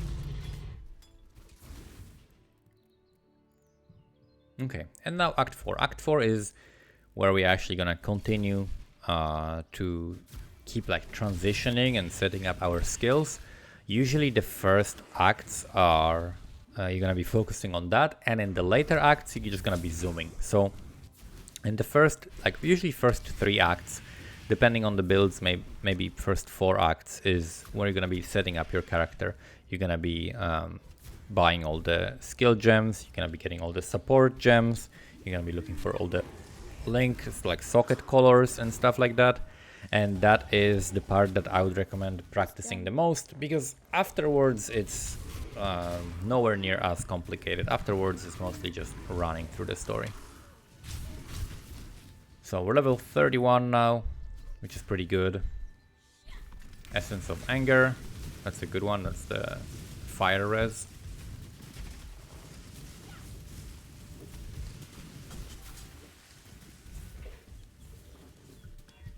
And that's nice, that's a lot of life and res on this helmet. And we can put another res on it to make it like triple res. So that's a really, really nice 4-link. So we're slowly gearing up and preparing for the transition that's gonna happen after we do the lab. And I tend to do the lab when I reach the Crystal Veins waypoint, because simply at that point I'm like close to level 33. This is where I kinda need some extra XP. Because the next zone kind of jump much higher in levels. So that's where I prefer to do the lab. With some builds you can do that earlier on, but with most builds you don't need to. Okay, that's life and fire res and a lot of strength, but it is less life than the belt I have currently.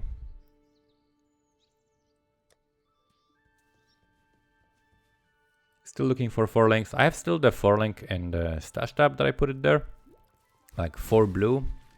So whenever I get the Hextouch, I can put Wave of Conviction, Hextouch, Flammability, and Combustion into that.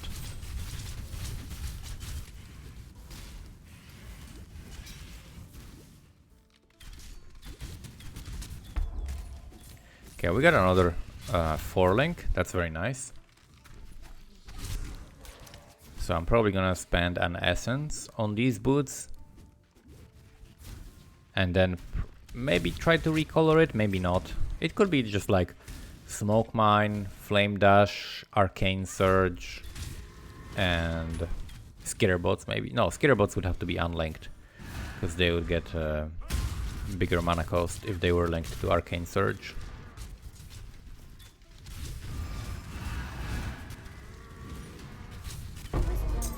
Okay, we got this guy back to town.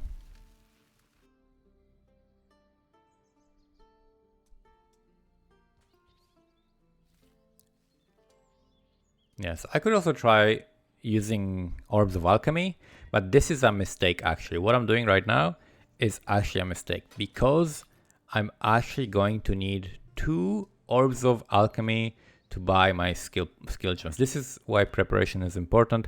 I actually wasted my alchemies, and that's a big mistake, because I'm gonna need it. This actually was annoying later on when I discovered that, wait a minute, I'm gonna need the alchemies to buy the supports in this act.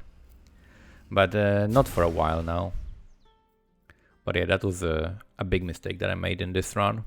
And as you can see, you are allowed to make mistakes. You can make mistakes, learn from them, and then you're gonna be faster next time. Because I would be like, I'm making tons of mistakes, right? That are like, I'm not using my movement skills ideally, right? Like I could use my movement skills better. Ideally, you would never let it go to 3 charges like I have right now. And you would like maximize the movement speed buff from the Smoke Mine. Ideally, like you can do so many things better, right? The placement of my totem and the flame wall can always be improved. The passive skills could be changed. I could be playing different skills. I could be playing like the meta skills as well, right? Instead of doing this. So there is so much more that you can do to speed yourself up if you care about doing it faster. That's how racers can get so much faster, because there's just like so much improvement that you can do. So the more you play, the more you practice, the faster you're gonna be. But I think like this serves as like a good example of how to play just like your random regular beginner caster build, but how to be more efficient and faster without necessarily having to be a speedrunner. That's a crazy scary gold that also applies vulnerability. I was so spooked of this goat. I was like, why am I fighting this? Why am I fighting this goat? But we got him. Okay, I can see the skill point quest. That's nice.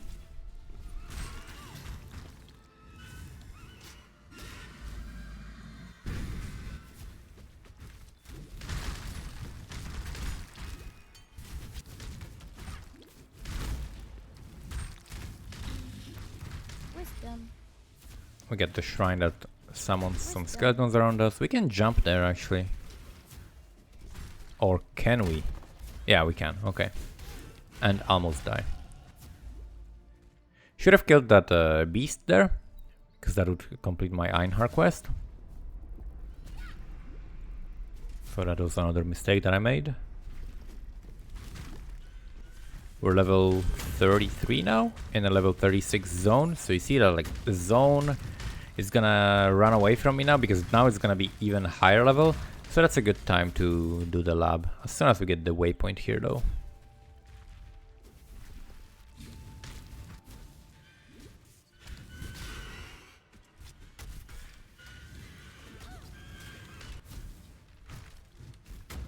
Wisdom. Totem, flame wall, just all the time, the same thing.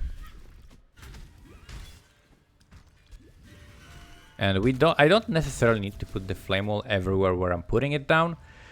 Sometimes I should just put down the totem. Like definitely I should put it when there are like magic monsters or like really really big packs. But I don't need to put it everywhere. Yeah, like here is good for sure. Okay, we got the elemental res.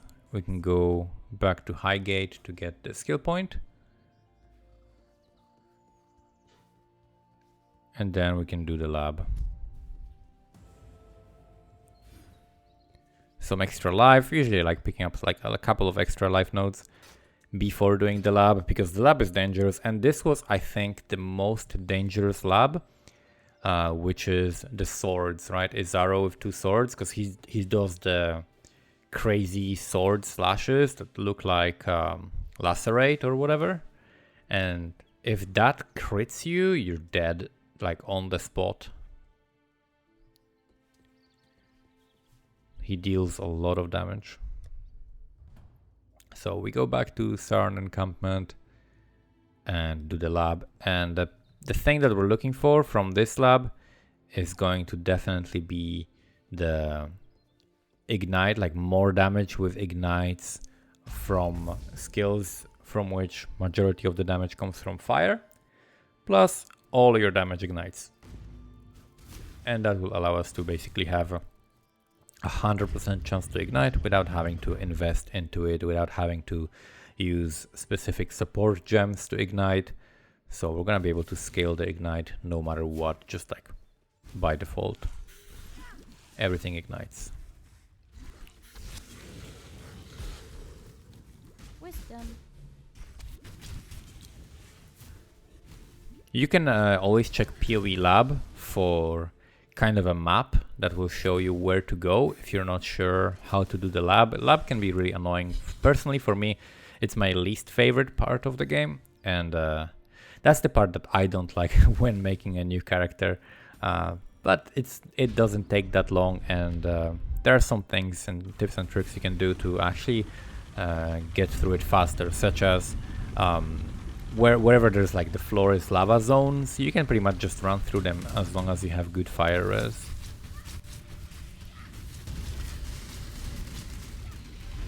Okay, so this is a hammer. He has a two-handed mace here, not swords actually. So it's not that scary in this lab.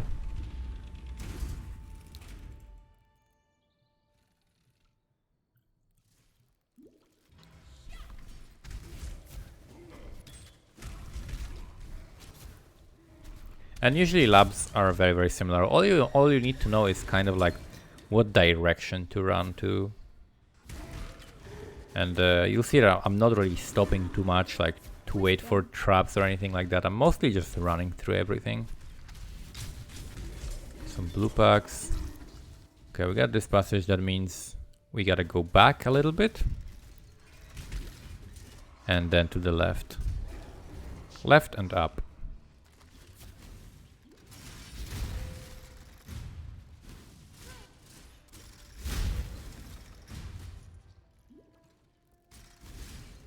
Yeah, I just run through that, use the flask, use the potion, just run through it, and you'll be fine for the most part. As long as you don't stick around for too long in the traps. So make sure to take advantage of the movement skills. Smoke Mine, Flame Dash can get you through that very, very quickly.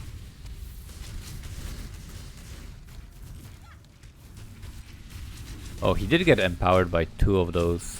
So he has extra cold damage and extra lightning damage. That's a little bit scary. He just hit me for like 400 damage there.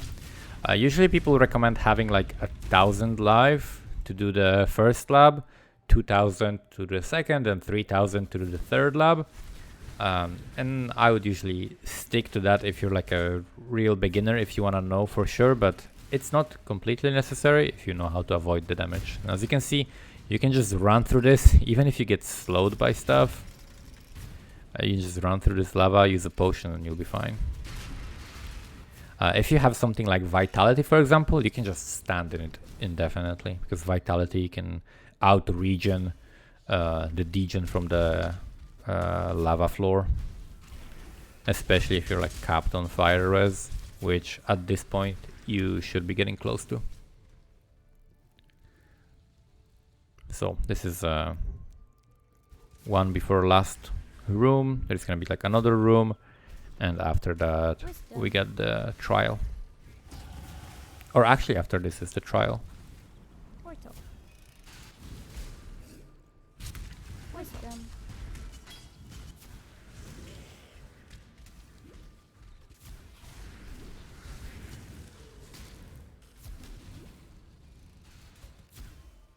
Gotta go back.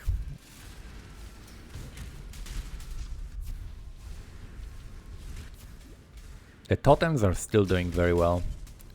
We are gonna switch out of them because I feel like playing a fireball build, but the totems would still carry me if I wanted to just continue playing with them, but they would fall off eventually.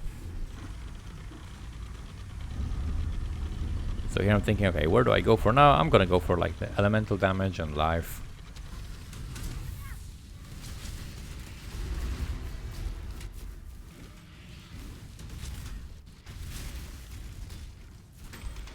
It's super easy. We got treasure keys, we got some jewelry. You can pick up whatever you want from this.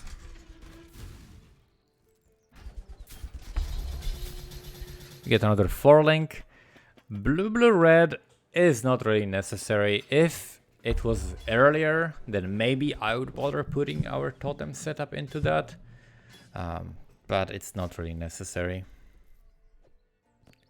Not sure why I equipped it here. I absolutely don't need it. Can put this on gloves. Also, doesn't really matter the enchant. It's not a big deal. At least for casters. And then we pick the Shaper of Flames for the ignite damage.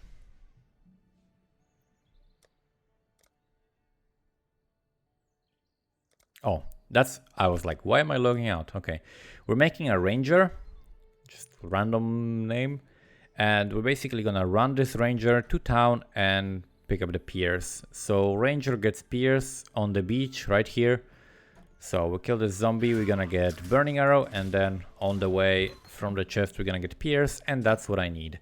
Pierce is gonna help me clear by a lot, because even though the ignites spread with elemental proliferation and then later on with ignite proliferation, if you don't have a lot of AoE, these ignites are not gonna spread far enough, and you actually are going to need the Pierce. And I find that the Pierce and the lesser multiple projectiles, and later on like greater multiple projectiles, are just making your clear much nicer, and you still have enough damage to like kill all the packs with one hit anyway.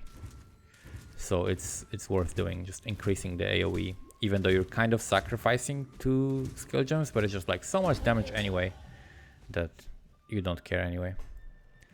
Nothing worth picking up there, so we just grab the spears, and we can also give ourselves the Scrolls of Wisdom. And that's it, that's all it takes to get the Pierce gem, and you don't need to do the library, it saves you a little bit of time. And now I'm gonna be setting up for the Fireball after doing the lab, and I think that's the right time to do it for this character.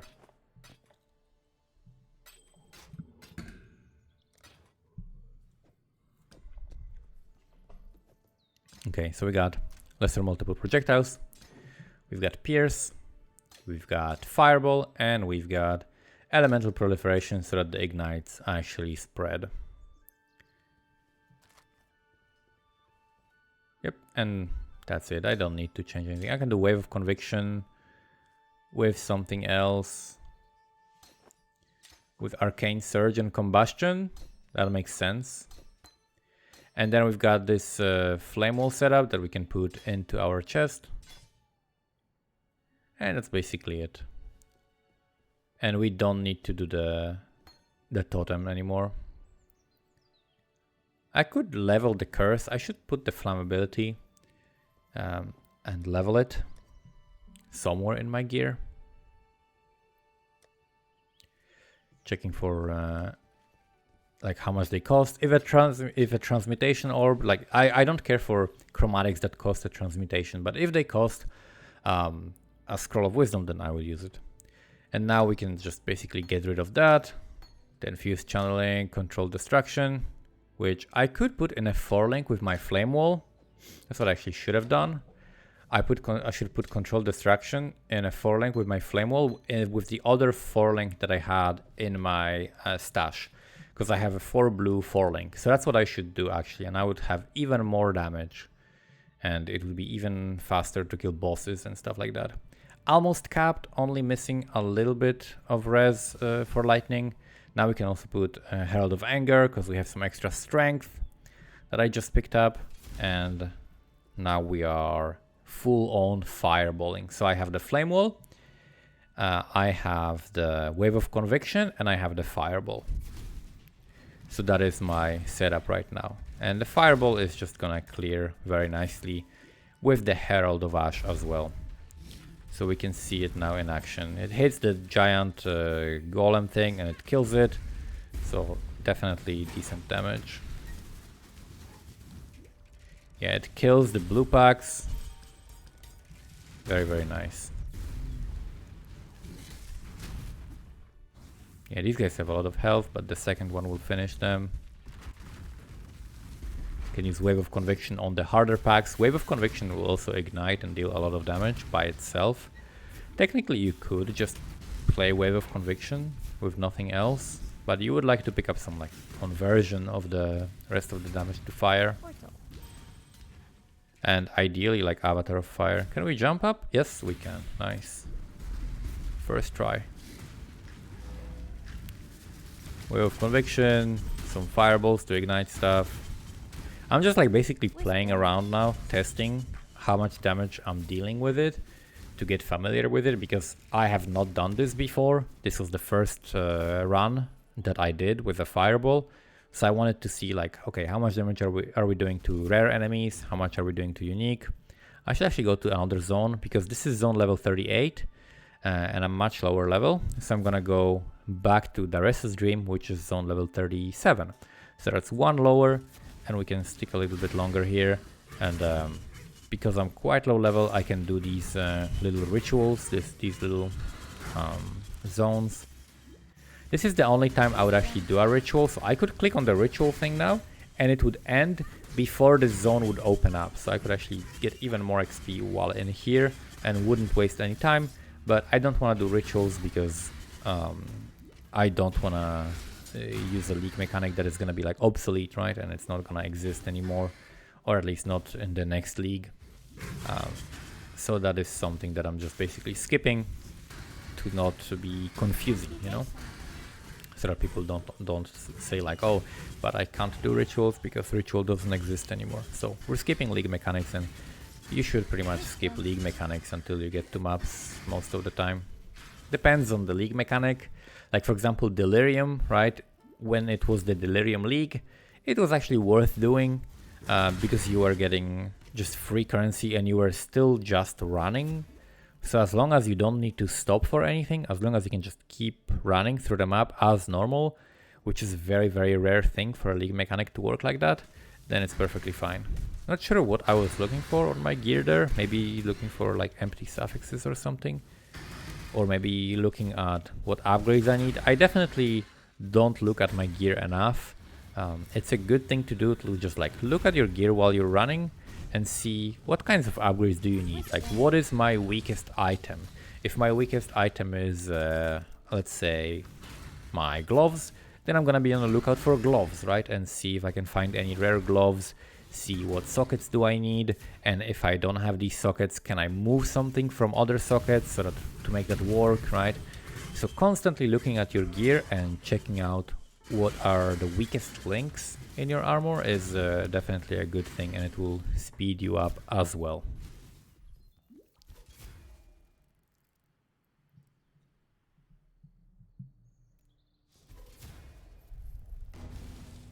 Okay.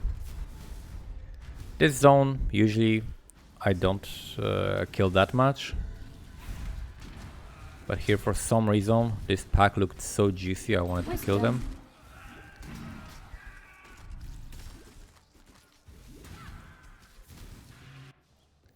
But this zone is like, you have to wait for the monsters to come alive from being statues. I usually like just running through most of it and not killing that much.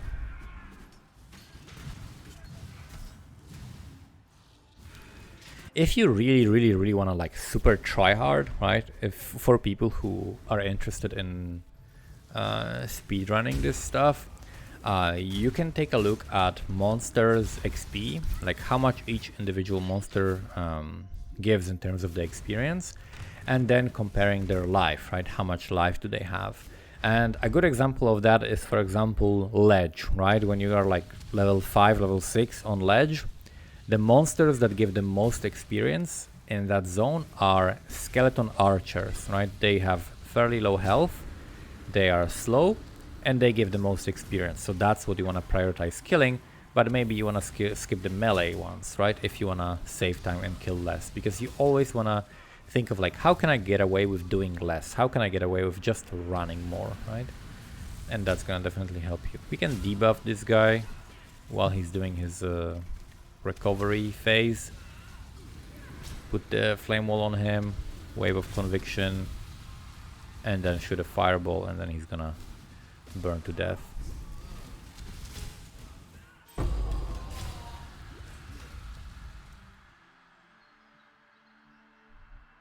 We're gonna be leveling the LMP and the Pierce as much as we can, but eventually we're gonna get limited by our dexterity.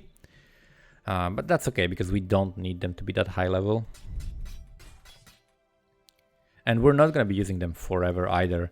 Like later on, ideally, you'd get, like when you play with Fireball, when you make your actual build, you'd like to get like boots with Pierce. Like ideal boots have like Pierce 3 extra enemies, or up to even 5 if it's elevated mode. And like plus your ignites deal damage 10% faster. Something like that, so you're not gonna need the Pierce gem in your sockets, but you might need to swap around like GMP for like deadly ailments or something between single target and the clear setup. But as you can see here, we're clearing just fine. And the bosses are gonna be fairly easy as well. The single target could be better, like some builds, like when I play a miner, for example. Even with like Arc, you can one-shot bosses in the story. It's not that level of single target damage, but then again, this is not like a meta build or anything like that. It's just a freaking fireball build.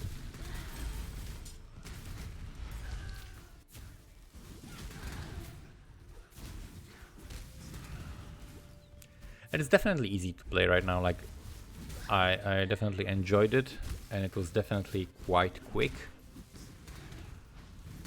Just run around, throw the fireballs. Not much else to it.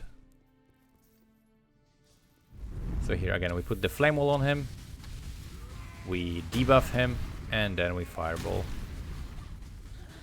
Debuff him again, flame wall again, fireball again. And he should be dead in a second. There we go. Super easy. And then after Malachi, I'm gonna be regretting my earlier decisions because I don't have the alchemy orbs, and I'm gonna need them. Oh, I hit level. Oh, that's perfect. I hit level 36, and I'm right about to enter the belly of the beast, which has a lot of monsters that do nasty puncture. They apply bleed to you, so you can get a sacred flask, and you can craft staunching on it. From this, it can be just a white flask. You can just do that on a white flask, craft staunching on it from the menagerie, and that will give you bleed removal. And that is something that I recommend to do if you don't want to die, like especially if you're playing in hardcore. If you're playing in hardcore, this is the time to do it right before you enter Belly of the Beast, because in Belly of the Beast is where you start encountering bleeds. And these bleeds are actually very, very nasty. They can just demolish you because usually you're not gonna have that much armor, so they're gonna be dealing also like physical hits to you that are gonna deal a lot of damage at the same time. And if you don't have also like vitality or some good other source of regen, you're just gonna get wrecked by these bleeds.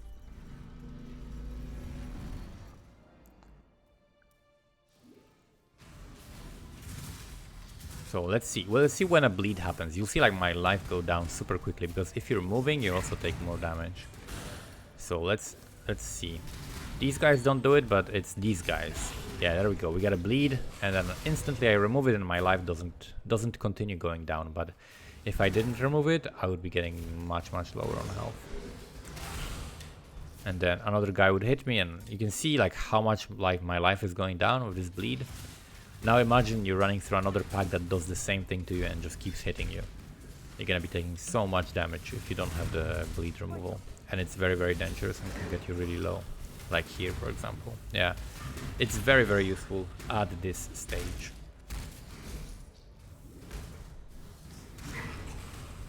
And in the next act, and Innocence Chamber, like before the Innocence Chamber, there are also a lot of magic packs. Sometimes they're like bloodline mobs that have, or nemesis mobs like that can have corrupted blood, and corrupted blood is something that can kill you as well if you're dealing like damage over time, especially. So bleed removal, very, very useful, and it took me like 10-15 seconds to make it.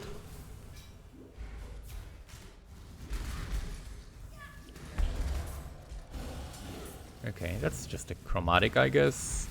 It's a 4-link, but it's like an armor base, and I don't need any red sockets in my 4-link. So it's not gonna be useful to me. We're level 37 in a level 39 zone, so that is pretty good. We're only like 2 levels below the zone, so we have very healthy XP. Definitely not falling too far behind. Trying to keep up the ignite on this guy, trying to keep up the flame wall, trying to keep up the wave of conviction debuff at all times.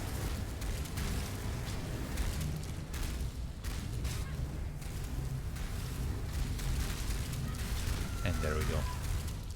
So as you can see on the right side of the screen, my gems cannot level now because I'm missing the dexterity, right? So it's the LMP, it's the Pierce, and it's the Smoke Mine.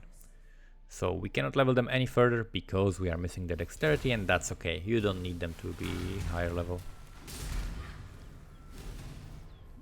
These fireball projectiles actually fly quite far. I like that because they like sometimes end up clearing the next pack. Even if just like one fireball hits it. Portal.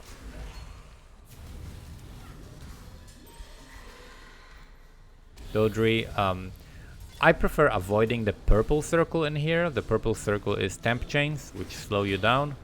The red one is the most dangerous, but if you stand in the red one and dodge the skills, you're gonna do the most damage. But what you wanna avoid definitely is the purple one, because the purple one will slow you down, which means you cannot dodge her balls, which means you're gonna actually take the hits to the face, and that's what can potentially kill you.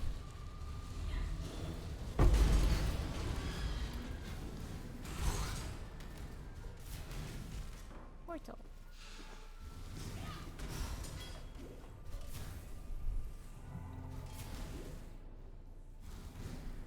And we do have... The health is pretty okay. Like, usually I'm used to running with fairly low health, and you should get used to it. You should get used to like dodging the skills instead of relying on like having high health to tank them. And if you play smart, you don't need too much health, even in hardcore. Like if I played a little bit smarter, and if I didn't get distracted, and maybe if I didn't do it like it all in one sitting, I get distracted pretty easily, then I wouldn't have died in this run. You can totally do this build in hardcore, no problem. You just have to adapt how you're playing mostly. That's the main difference.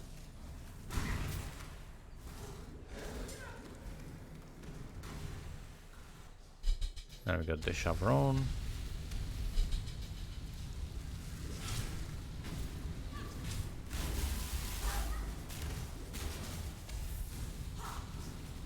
Okay, she stunned me a bit there. I'm pretty low health, so I'm gonna start getting stunned pretty soon. But we are gonna be picking up some more health soon. Some health and resistances.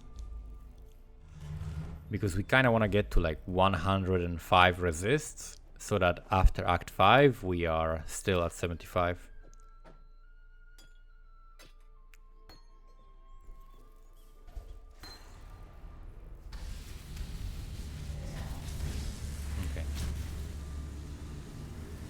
This guy is taking a lot of damage. We got pretty good damage now. As long as we do all of the things that we need to do, pretty good damage. Like one fireball combo and the phase is over.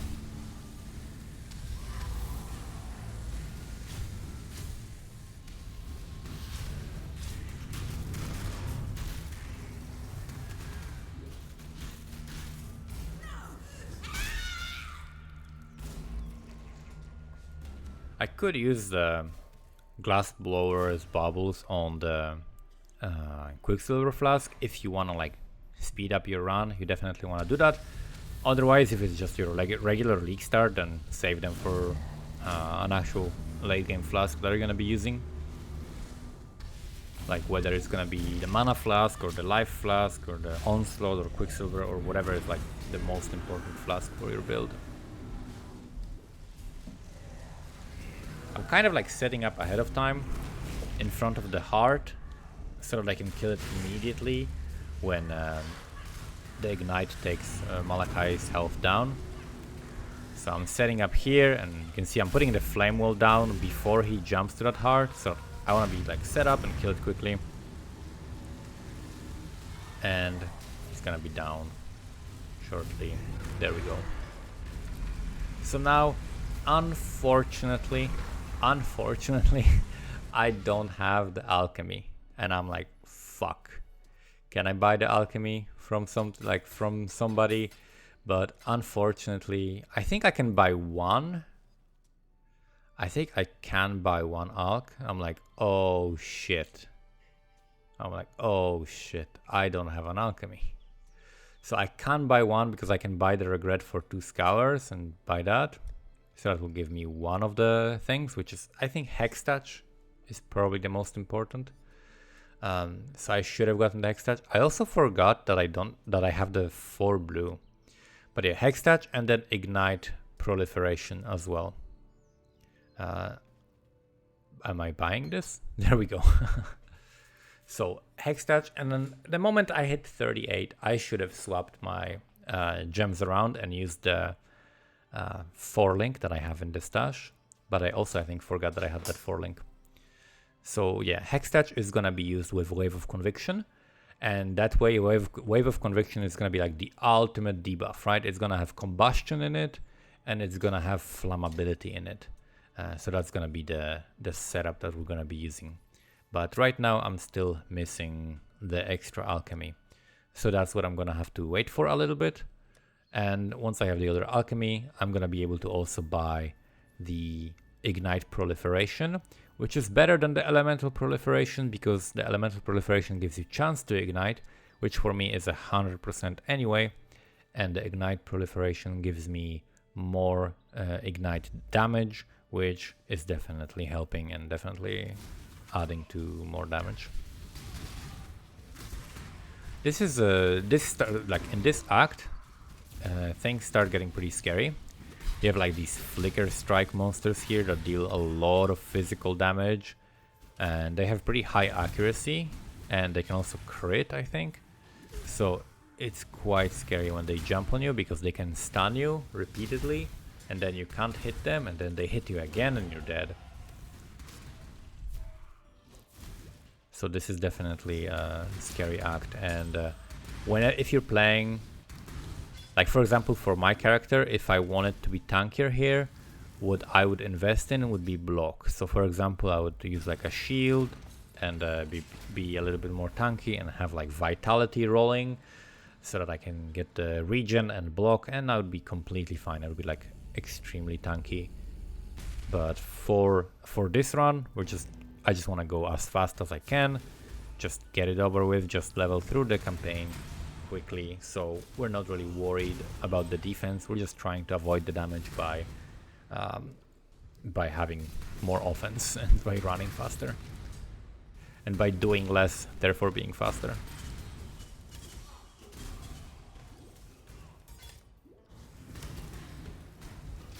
But if you're playing like yeah, this is where you want to pick up like your major defensive mechanic.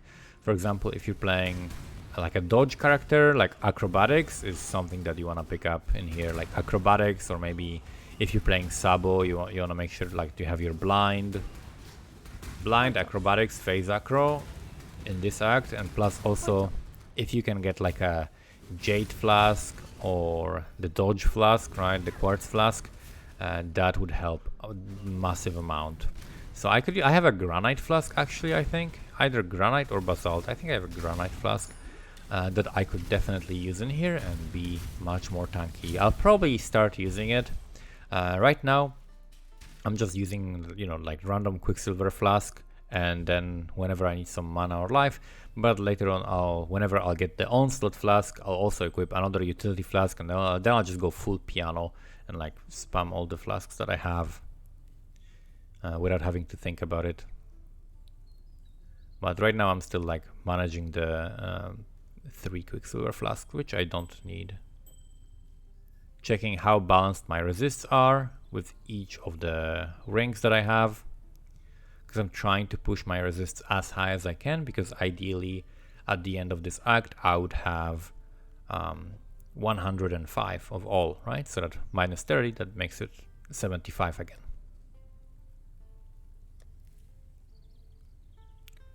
Not sure what I'm checking. I'm checking for I think gloves or something. I can't craft resist on my gloves as well. We got some extra dexterity. It was probably a mistake to level these skills, because then I will take off that ring and then I will lose the dexterity. So I will have to like de-level these, or find some extra dex or another piece of gear, or pick up a passive skill point, which is definitely not something that I want to do. Well, that's scary. That's like a lot of like extra physical damage and stuff on these rares. Allies have extra physical damage, yeah.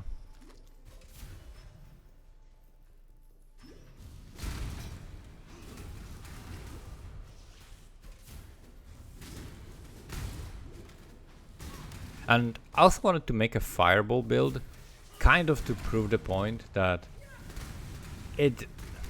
it doesn't really matter what you're playing, like what skill you're playing, to be honest. Like, as the game is complex enough that you can pretty much make anything work, right? Like, if you wanna make Fireball work, you can do that, right? You can do Fireball, you can be competitive, you can do very well with it. You're not gonna win, you know, you're not gonna be the first person to kill the Awakener with it, but you can kill the Awakener, no problem, right? You can make a really good build and kill the Awakener very early, make lots of currency. You can do pretty much anything with any skill. And it's kind of a misconception that comes from just people not knowing enough about the game. And people usually want to find like what's gonna help me do well, right? And people think that that's gonna be a build. And same thing happens like in other games, like for example in, I don't know, League of Legends, right? People are like, okay, what's the best champion? What champion do I play to win? And the answer is, you can play whatever the hell you want, you just get good at it, right? And same with POE, you can play whatever the hell kind of build you want, but if you want to make most currency, if you want to be faster, you just have to get better, you just have to learn more about the game. And it's like most of the improvements that you're gonna make have to do with the knowledge, right? So this is cool because we're gonna be able to use the curse on hit right now. So we've got Wave of Conviction, Flammability with Hex Touch being applied, and Combustion. So that is a massive amount of negative fire res to our enemies. And then we put the Flame Wall setup in the wand. So I got Flame Wall, Arcane Surge, Efficacy. I could use Elemental Focus, but I don't need that at this time, because Flame Wall is not gonna be like our main source of damage. Flame Wall is just there to increase the damage of the Fireball as the Fireball projectiles pass through it. Trying to get something good on this, like trying to get, for example, Adrenaline, right? So extra movement speed, but unfortunately didn't get it. So now we're gonna be a little bit tankier because of that flask, and a little bit faster and faster casting speed because of Onslaught. And then we're gonna move on to get some extra life and resists soon from the Holy Dominion node, I think it's called, which is a very good node. We can sell that, and I could go to Hideout now and craft, but I still might find better items, and for now my resists are capped, I think. As far as I know. My resist should be capped, I think. And also at the same time I should be able to get all the currency. I think I have a bunch of transmutations as well right now. So definitely gonna be very easy. So right now we are progressing through this act with Fireball already, and I think from this point on there is not much that is gonna change in terms of the skills that I'm using. I'm not gonna probably even do the Lily's quest because I don't really need any other skill gems.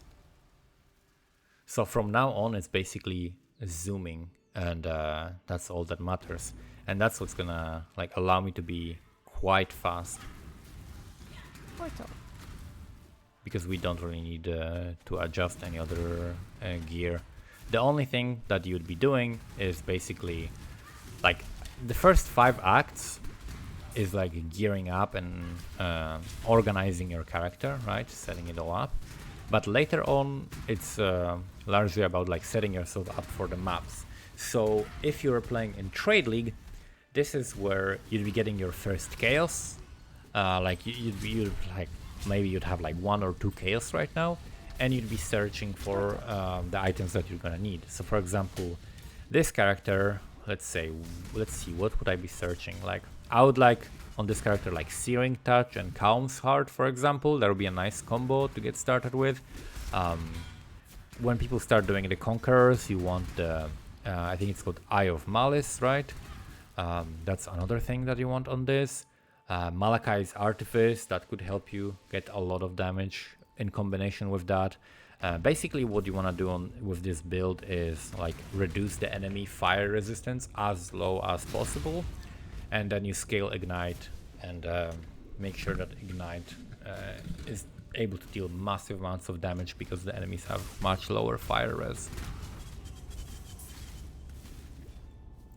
The thing to keep in mind though is that Ignite doesn't penetrate resistances, so picking up any like elemental penetration or anything like that does not help.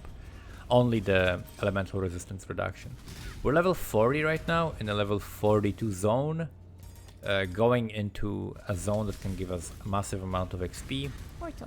So this is definitely a good spot to be in as well.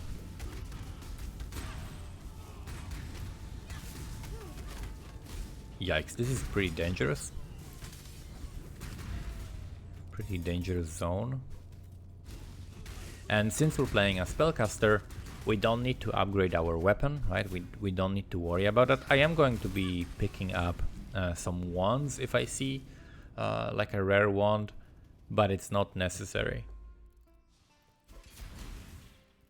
You can complete the story, and I think I will complete the story with the wands that you craft in Act 2, and they are perfectly good.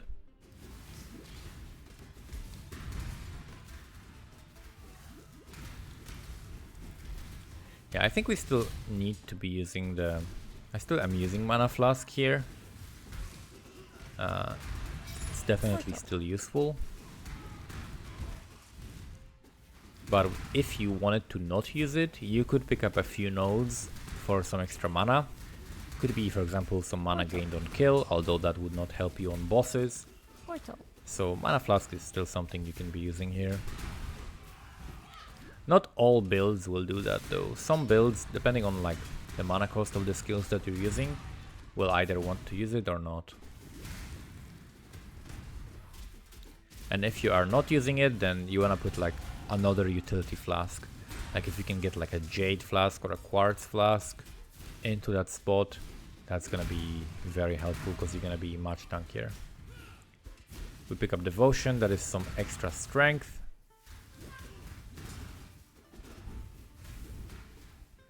I'm also not sure at which point Malevolence starts being better, but since we still have like some damage coming from hits, I don't think it's that necessary. But later on, yeah, you wanna use like Malevolence and Skitterbolts.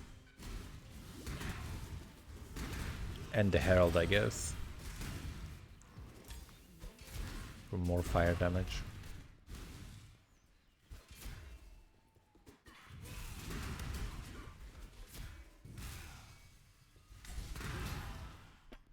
Wave of Conviction still deals a lot of damage at this point. It kills the white monsters because it debuffs them at the same time.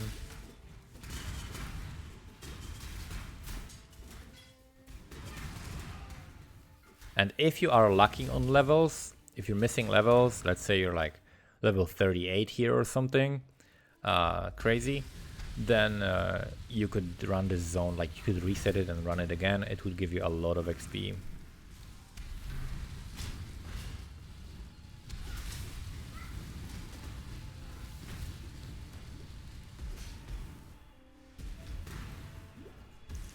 And hopefully you can learn enough from this video to have like a better league start, because there's just so much information. I thought of making like a video of like everything you need to know for a league start, right? But there's just so much information, like in terms of leveling, in terms of the progression of your character, in terms of like what is important. Like I can make tons of videos about like what to pick up and what not to pick up and so on, but it's much better if you can see this in practice, I think. So like definitely for me, when I want to learn how to level faster, when I want to learn a certain build, I just prefer watching a run of someone, and maybe I'll like play it at a higher speed. Maybe I'll skip from the parts that I understand and or go back to the parts that I would like to look at again. Like how do they do this, how do they do that? So that definitely helps a lot.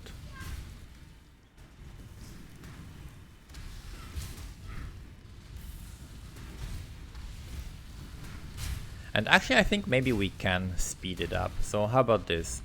From this point on, let's speed it up a bit. I'm gonna speed up the video here. Video track, how do we speed it up? Because there's not gonna be that much actually to talk about.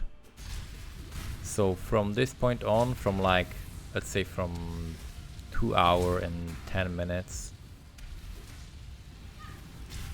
I'm gonna speed it up so that we can see it just quicker. This fight, by the way, if you didn't know, he spawns adds 10 times. So he spawns 10 packs and then he appears and then you fight him into next phase.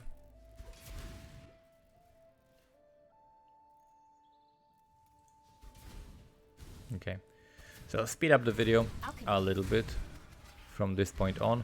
We got an alchemy, perfect. Okay, finally we can get the ignite proliferation and that will give me even more damage. So I already was kind of melting this boss. We are already doing really good damage, but now that we pick up the ignite proliferation, that is the most damage. So that is very, very good. Now we can pick up whatever, like from, oh, actually this would help because you can sell these for alteration shards because they're unique items that are identified. Sorry, not alteration, alchemy shards. So you can get some alchemy shards that way. You can get some alchemy. So for example, if you are missing alchemies, like if you're running early maps and you're worried about running out of alchemies, pick up unique items, even the garbage ones, identify them and sell them for alchemy shards. Oh, we got a green, blue 4-link.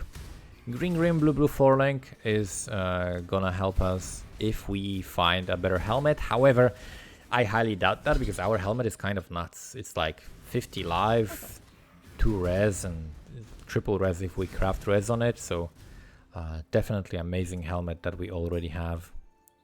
Moving toward the Holy Dominion node, a very, very amazing node, and it's more efficient to move like around it, kind of like we did. You'll see in the POB.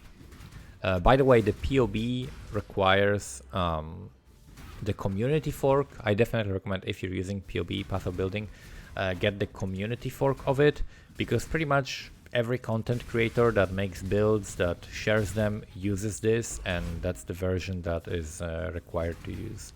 Not like the basic POB version, but the community fork POB. In this case, we have to go to the ossuary to pick up the sign of purity. And I haven't mentioned it much yet, but you'll see the quests that I'm skipping, right? So basically, if you don't see me doing something, that means you don't have to do it, because I am getting all skill points, and I am getting all skill points immediately so that you can see them in order as I'm doing them. I never skip any skill points. I don't see the point. I've never had a situation where I'm playing a character that somehow cannot deal with the boss that gives me a skill point. It's always doable, and it's always, I think, faster and more efficient to get the skill point while you're playing, while you're leveling through that zone, because you get the benefit of the XP from like approaching the boss and fighting the boss and his adds, and that gives you extra XP that you don't get later when you're going back there, right? And it's actually not faster to pick them up later. It's actually faster to pick them up right away when you're doing stuff. We left the portal in the middle of the square. I think I mess up here because normally you're not supposed to log out or use a portal, but I think there was something. I don't know if I had like full inventory. I wanted to buy something or something, and I actually used the portal here, I think, and I logged out, but I shouldn't have done that because that meant I can't go straight back to the middle of the square. But as you can see, another mistake, but doesn't matter that much. Oh yeah, that's it. I'm like, okay, I have so much stuff, let's sell it so I can equip it. I'm like, oh shit, I lost my portal. But that's okay.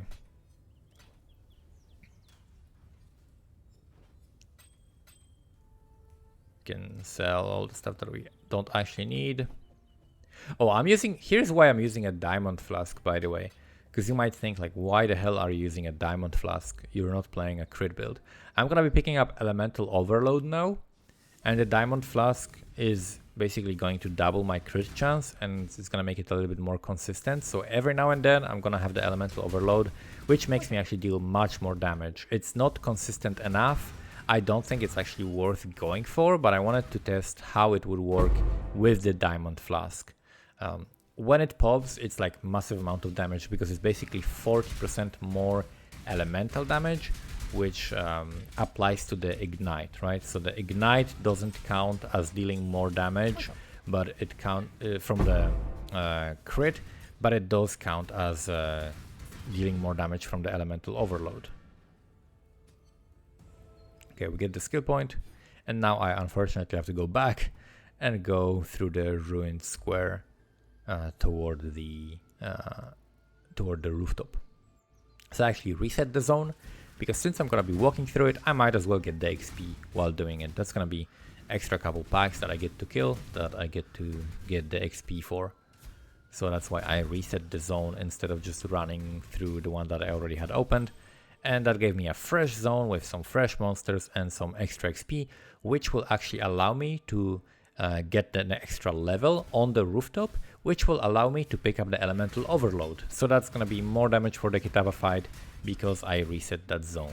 Otherwise, I wouldn't be able to hit that level because I wouldn't be able to kill it'd be like 3 packs of white monsters and 1 pack of blue monsters less, which I think would put me below the XP that I would need to hit the next level. Yeah, and I would have to really try hard and kill a lot more monsters here. Yeah, I would have to open the essence, I would have to kill everything, and maybe I wouldn't get it anyway. So 1200 life, it's enough for this as long as you dodge all the skills, which is not that difficult. And if you make a mistake, you just spawn right in front of it and walk in and do it again. So we did have Elemental Overload for that at the end there, so that's really nice. And we have it again, Elemental Overload popping off. So it is helping me deal much more damage to this guy right now. Okay, no EO right now. There we go, we got EO, but right at the end, which doesn't help me much.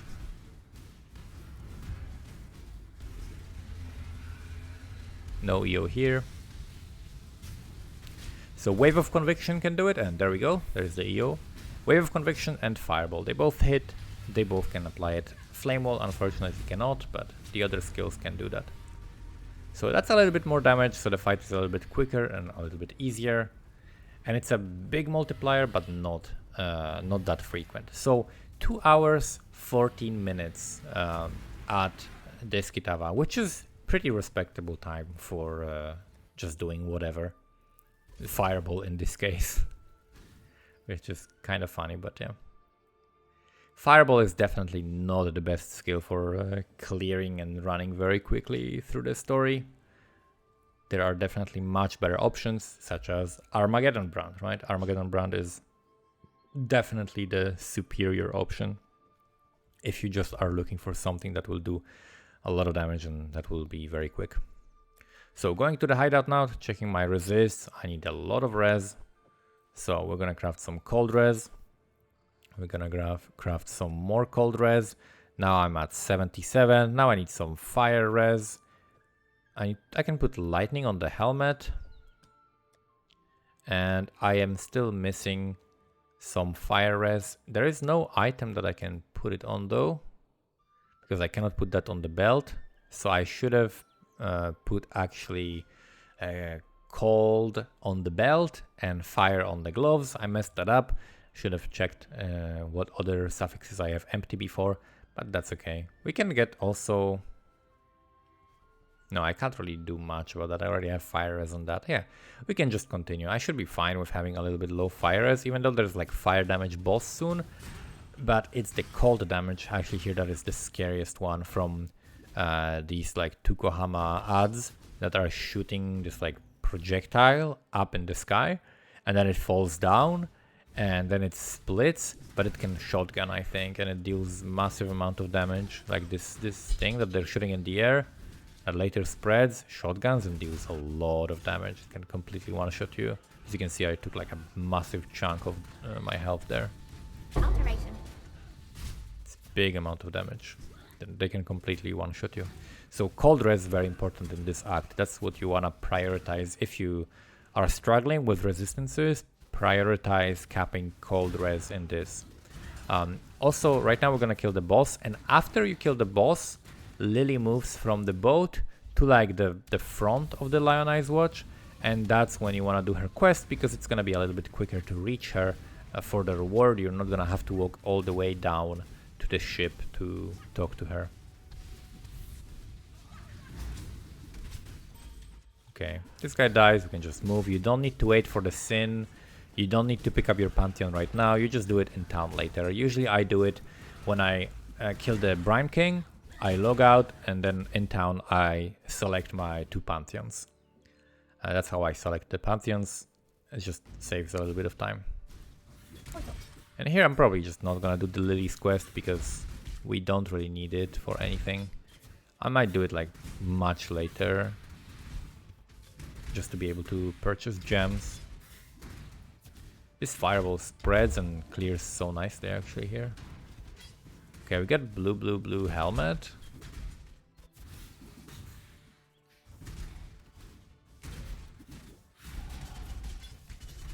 Okay, we're level 45 in a level 46 zone. That's a perfectly good level. And moving now through the elemental damage toward the Holy Dominion, which is gonna give us some extra res, and that's gonna help our fire res. And we're gonna be able to actually replace, if I have like a scour, or if I just find a different item, we're gonna be able to replace some res and add some fire instead.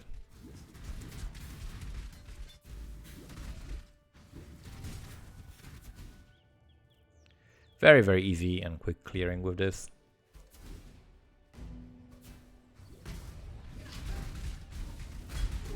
Okay, we see the book, which means that's where the trial is.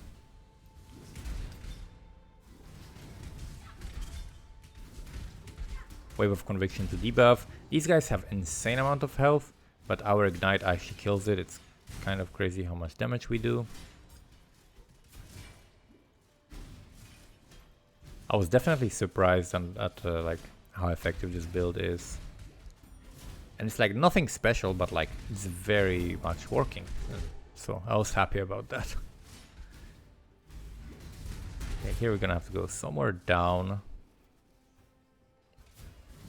And since I'm not going to be doing the Lily's quest, that means we're not really getting any new skill gems for the rest of this story. So now the priority is just gearing up, right? The priority is right now identifying items that match the colors that we need and looking for ideally something like life, resistance, and an open suffix so that we can put another res craft from the bench on top of that.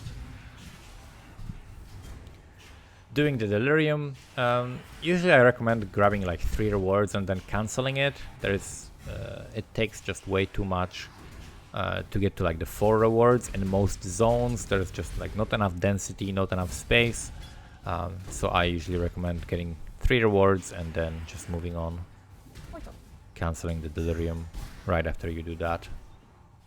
Otherwise you're just slowing yourself down.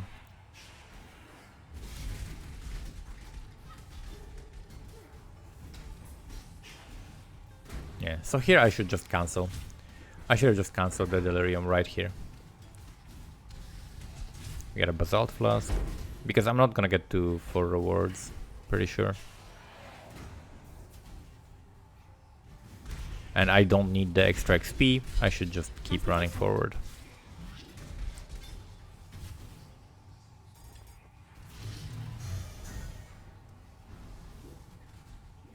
There we go. See what we got. We got a GCP, some chromatics, some boots. Can identify some of these items and see what we got there, like for example on the boots, because we can still improve our movement speed. I think I get a pretty good pair of boots actually with like 30% movement speed or something, so you definitely want to identify those, like identify the items, prioritize identifying items that can give you the biggest benefits. So items like boots, items like wands, items that can fit the slots that you have, other items that are your weakest. Like if your weakest item is your gloves, then identify some gloves as well.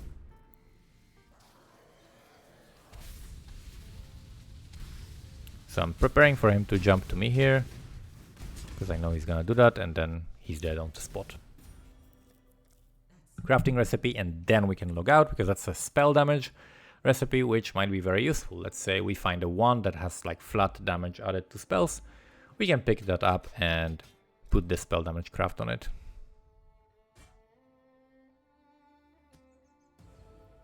Pick up the reward. I can dump things I don't need, but that could be useful later on for this character if I kept playing in SSF or in a league start.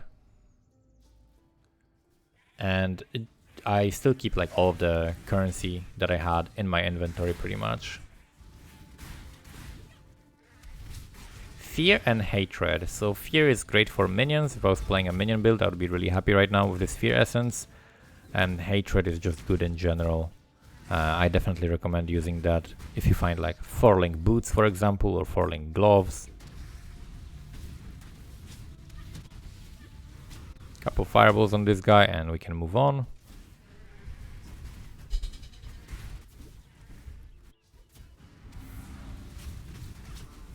Transmutation. Transmutation, oh no! Lost the transmutation. Not gonna be able to go back for it unless I traverse the whole zone, so can't be bothered with that. It's not worth it.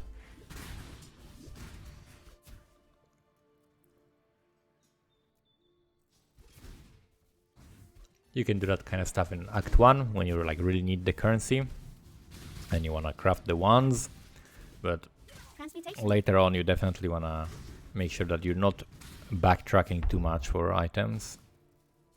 Unless it's something like that is gonna be very, very impactful, like a 5-link or something. Which I think I might actually find a 5-link later on in this story, so I'm gonna be able to show you like what you would do if you found one. Which happens rarely. I would say it happens, I don't know, like 1 in 20 runs maybe or something. Or maybe 1 in 10 at most. But sometimes you will find a 5-link. In the story. You will pick up some extra spell damage, stats, and extra crit chance for spells, which will help me be a little bit more consistent with the elemental overload. This zone has a lot of these little worms on the ground that are very hard to see.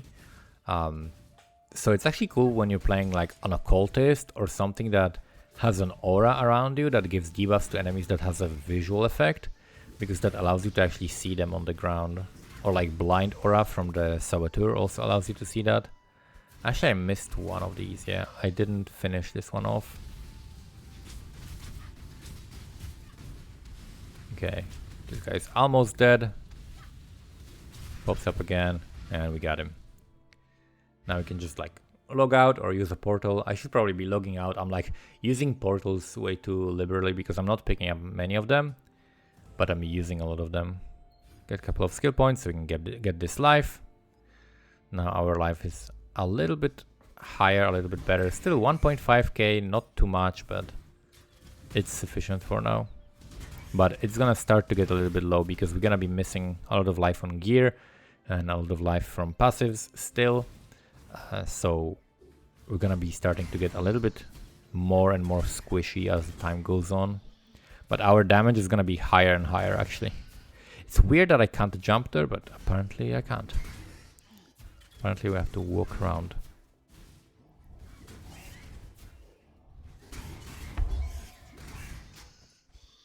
We got a 4-link boots. Could put an essence on that, but I'm gonna be missing a green socket if I do that.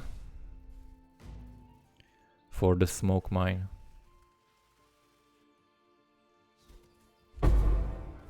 If I have a bunch of transmutations, I could, I mean chromatics, I have 9 I think, so I could do that potentially.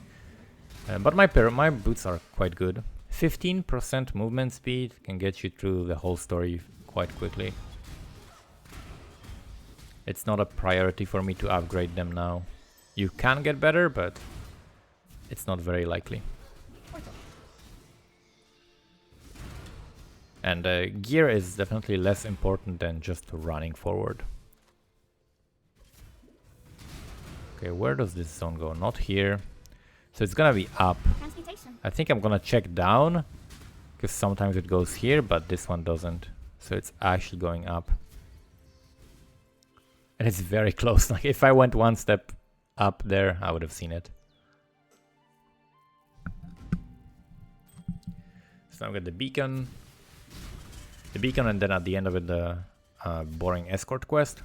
And then I can show you a little skip you can do there to save a little bit more time as well. And as you can see, like the damage is really good right now. Portal. I'm just throwing one set of fireballs into a pack and the pack just burns down. We don't need to do anything else, and it pierces and sometimes flies to next pack, like you can see here. So if you can, you want to align it so that you shoot through as many monsters as you can at the same time. We got life and mana craft. We got this escort quest. For some reason, it always kind of aligns for me that when I'm doing these, a bunch of my skill gems level up. It's pretty big amount of XP actually here, because you're kind of forced to fight all of the monsters that are standing in your way in this little zone. So you end up gaining a bunch of XP. I guess that's why I very frequently notice like my skill gems leveling on this part.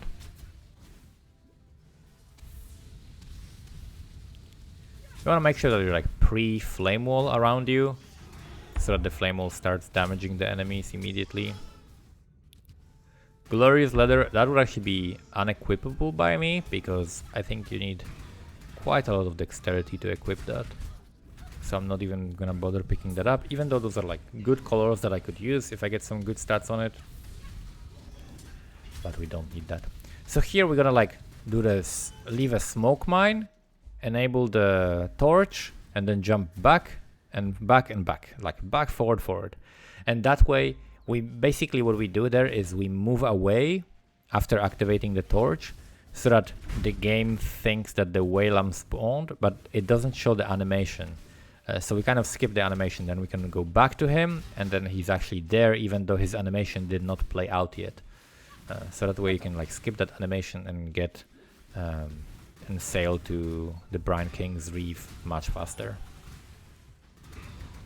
without having to wait for him to like the boat approaching, and then he jumps off the boat, and then he says hi, and then you can click on him, and then you can go. Instead, you can actually just skip all of that. So a bunch of XP here.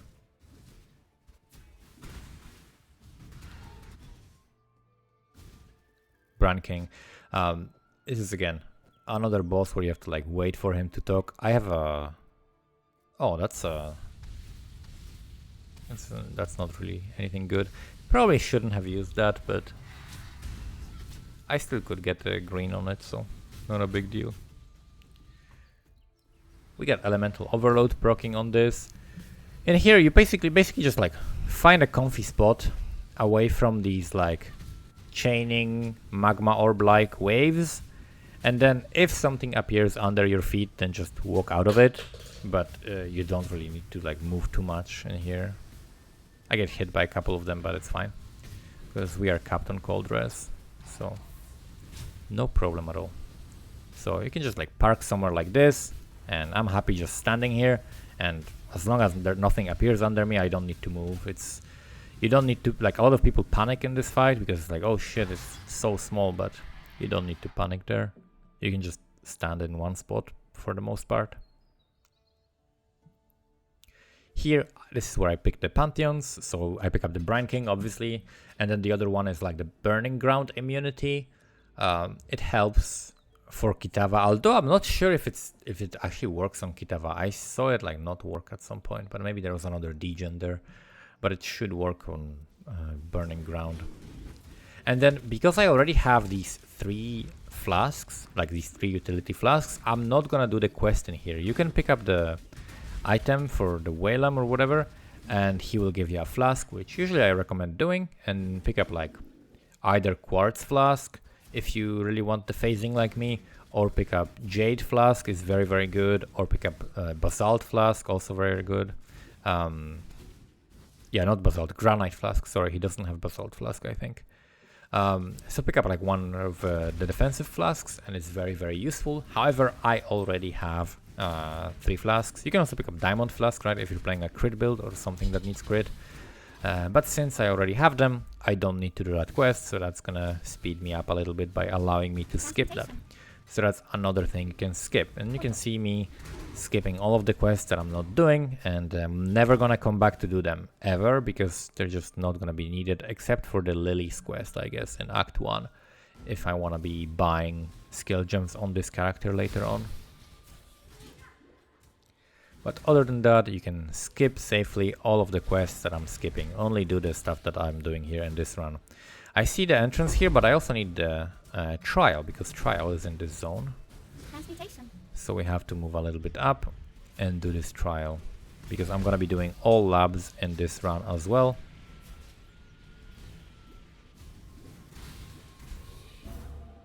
So we got this trial, which is I think second, right? Second trial. In the for the cruel lab, and the third one is gonna be like in the Chamber of Sins, and then next act we're gonna be doing the actual lab.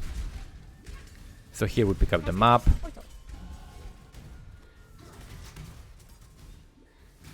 and after that we go to the Sins. I think in the quests it says something like, the quests say go to the Chamber of Sins and then find the map thing, so go there.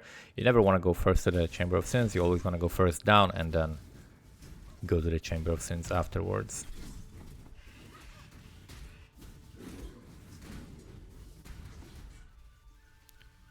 Okay, what do we pick up now in terms of the skill points? We pick up some life. Okay, I'm picking up the life that I was skipping earlier, because I think I'm starting to feel very squishy, so it's definitely necessary now. And there's a ton more life that we can pick up. Grab the waypoint just in case we have to like log out or something. We can go back to there.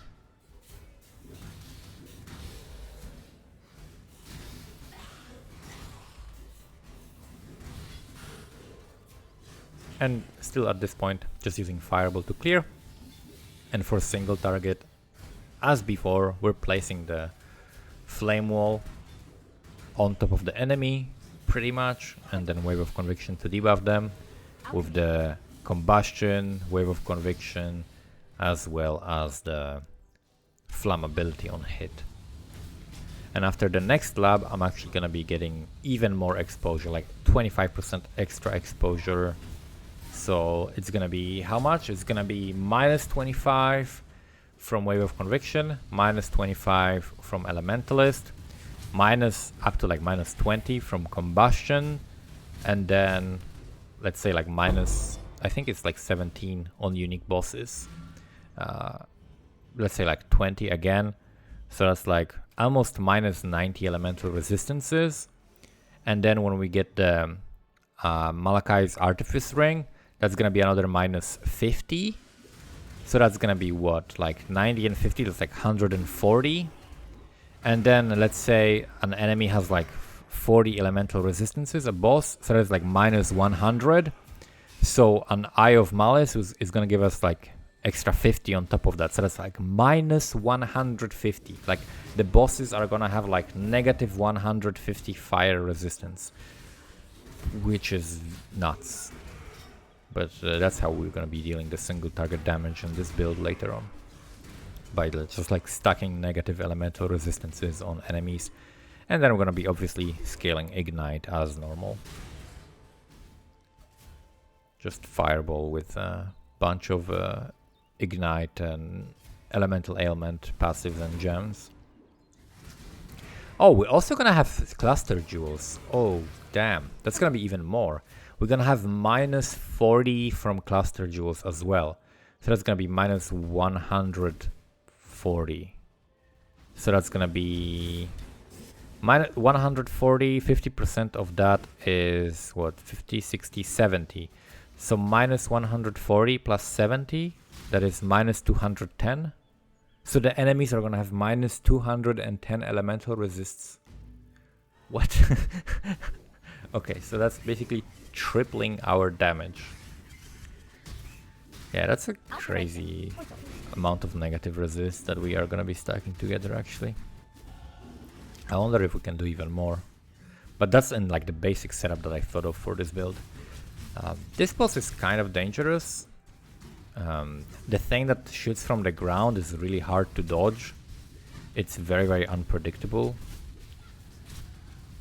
And whenever he does this like little channeling, you want to hide behind this totem because he shoots this like barrage of projectiles, and you can easily dodge it by like hiding behind the totem and they cannot fly through it. So very, very easy boss overall if you know that you can dodge his basically only thing that deals all of damage to you. Plus this sky thing, but the thing that falls from the sky you can just mitigate that with flasks.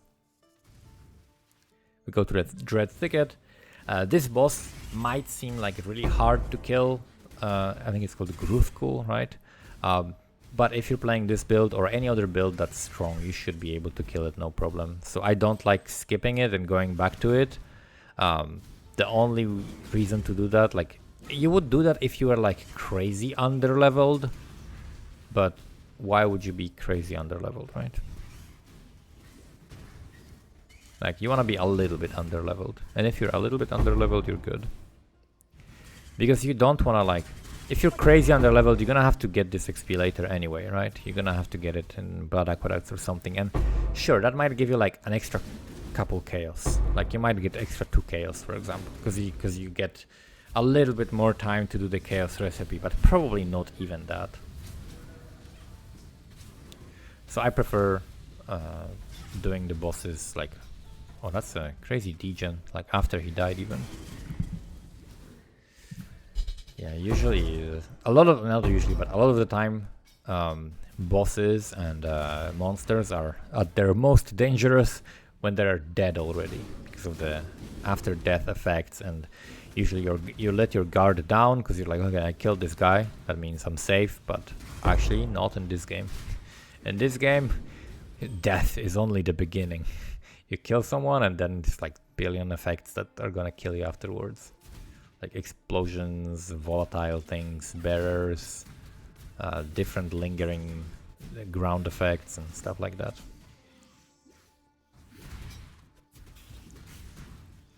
In the next zone, if you're playing a build that can have access to some passives with chaos resistance, or if you have some chaos resistance gear, or if you can have an amethyst flask, for example, instead of other defensive flask, in this zone is what I would use. Like in Causeway and the next temple zone where the spiders are, and Arakali, and also the sewers after that. That's a lot of chaos damage. It's like a couple of zones that together have a lot of chaos damage. So like a bunch of these like snakes or spitters or whatever they do, like a bunch of these do physical damage, but also chaos damage happens here from these spitters. So definitely, if you can have some chaos res here, you want to use it. After picking up this, you want to grab your skill points. You can wait until you get to the next waypoint, but this is where you get all your skill points. And I don't pick up the necklace from Helena because that means I have to do that quest, or I cannot get rid of the quest item, so I just don't pick that up. I just skip that quest completely and don't do it. It's not very useful. Okay, so what do we pick up here? I think I was looking at my POB right now, like, what do I do? What do I do? And I think I'm just gonna be heading down next to where I pick up my cluster jewels and just go towards some extra life. Like the nodes that give you life and reduced mana cost of skills. That's where I'm gonna be heading now. So this zone, bunch of chaos damage. Next zone, a bunch of chaos damage in that temple. And then the sewers, also chaos damage. But after that, not so much. So those are like the 4 zones, like right next to each other, where chaos damage is very prevalent.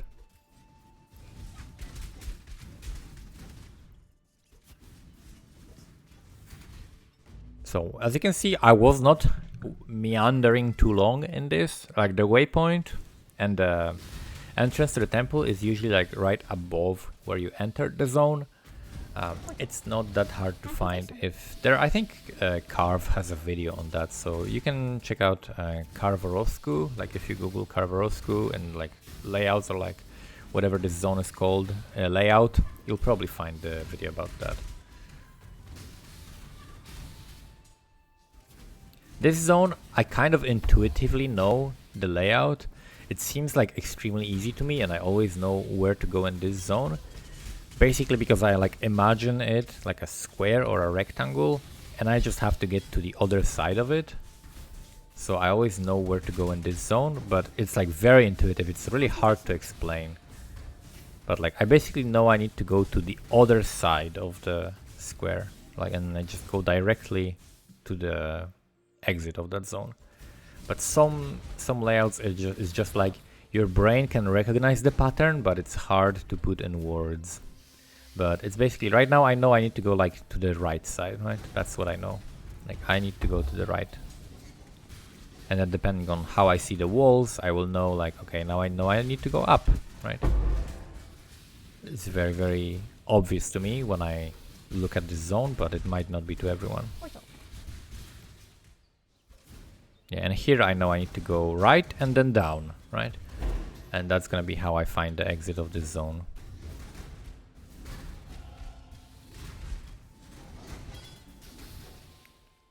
Getting all the blue packs. Yep. We got this. And I just know that I need to go down and then left from here. Yep. All the gems are leveling. This is a big power spike. Pay attention to how much damage you're dealing before you level a gem and then after you level like your main skill gem. If you're using spells, it's gonna add usually a lot of damage. You're gonna notice a massive difference. So if you have a fight that you think is gonna be difficult for you, but you're close to leveling up your main skill gem, then it's probably worth killing a couple more packs so that you can level that in time and deal way more damage, and it's gonna be way easier. This boss transitioned between phases like extremely quickly. This is the weirdest boss for me, because sometimes like I had a fight where I killed this boss and it picked up the whatever this guy's name is, Silk or whatever, and then I was able to immediately kill it, right? And then I played another time with the same build, same amount of damage, and then it skipped and it had like many phases. And sometimes it skips and has one phase. Sometimes it looks like it's unskippable, and sometimes it looks like it's skippable phase. This boss has really inconsistent phases for some reason.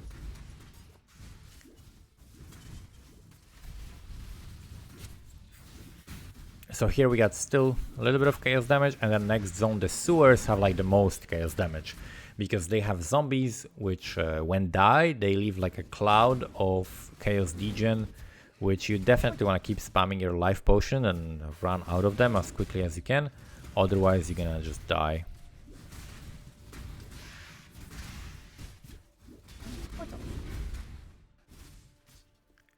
And as you can see, we're zooming fairly fast. I mean, the footage is supposed to be sped up a little bit now, but pretty fast. So now I'm going for the cruel lab right now. Usually you can do it at this point, or you can do it a little bit later. At any point in this act, if you do it, you're fine. You can also do it like when you get to Blood Aqueduct if you want, depending on the character. This might be very beneficial to you, or it might not be, depending on the ascendancy that you're playing. Some ascendancies really benefit strongly. Like, I'm not gonna benefit that much from it. It's gonna help mainly my single target damage. For my single target damage, it's gonna be like massive amount of damage. It's gonna be much more, like almost like 25% more damage.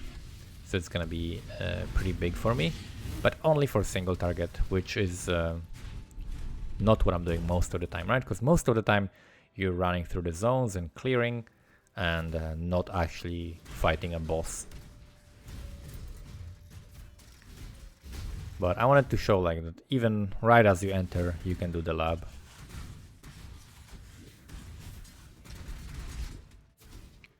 Right as you enter this act, which is act 8, right? I think it's Act 8. It's the equivalent of the Act 3 in the first half of the story. And in POE 2 we're hopefully gonna get something different to do than Lab to Ascend. If I had to guess what it would be, I would say it's gonna be like some forest trials. Oh shit, I'm very close to dying here, so I'm waiting a little bit for my life to recover. Because if I die, I have to run through this again. I don't wanna repeat the lab.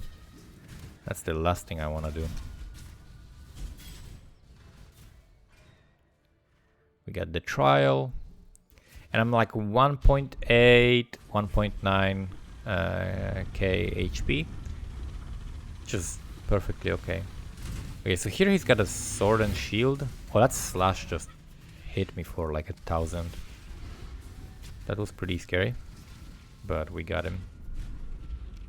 Our damage is pretty good. Elemental Overload procs every now and then. So it's adding to it.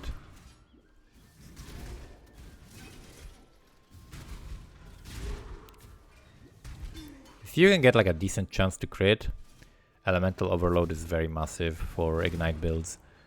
Because crits don't really help us that much. Because we cannot scale crit multi, right? If we scale crit multi, it's not gonna help the ailments at all. It doesn't, crit multi does not affect the ailments. So just the fact that we crit and apply the ailment, we can deal a little bit more damage, but it's not gonna help us that much. But if we get the Elemental Overload, then that 40% more damage is gonna apply to the Ignite, and that's gonna do a lot of damage. So I don't have the Diamond Flask right now because we don't have the charges. So I'm less likely to get it now. Let's see if it procs. It did. So we do much more damage now. Easy. Got a couple of treasure keys. Chisel. A bunch of currency. Some jewelry. Can put an enchant on the boots. What is it? Attack and cast speed if I killed recently. That's nice. And now we got the extra exposure. That's what I picked up from the Elementalist tree. And that extra exposure is just gonna give us more single target damage whenever I use my Wave of Conviction. The Wave of Conviction is gonna add the exposure, and it's basically gonna expose 50% instead of 25.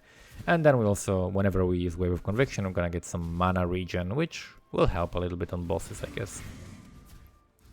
So here it's very dangerous if we stick around too long in one spot, because these clouds of chaos damage deal massive damage to me, because I'm right now at like -30 or something chaos resistance.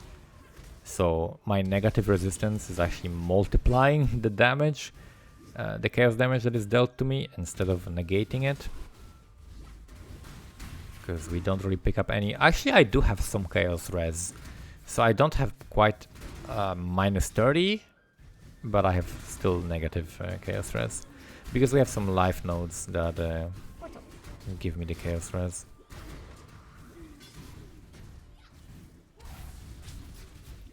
The ignites are very juicy now, and they're doing massive amounts of damage. You can jump through this wall, actually, through like this crate. Not crate, through this like, what do you call it? Like a fence, or the bars, through the bars. You can jump through that.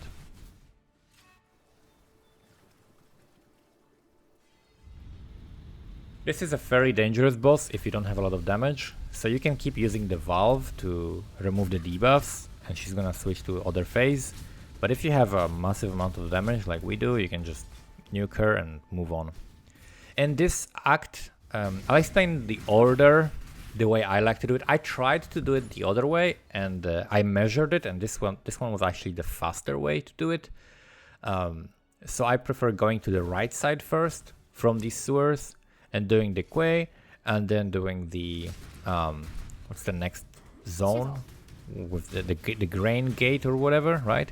In the quay, what you want to do is go stick to the left wall. Like if you stick to the left wall and keep going always left, like around this zone, you're gonna get to everything that you need to get to in the right order, right? So now we got the item, right, that we need for the ritual, and then we stick to the left wall, and if it's a dead end, we just continue, like kind of like in a labyrinth. But this will lead you through the zone in the exact order that you need to get to everywhere. So just going down, sticking to the left wall.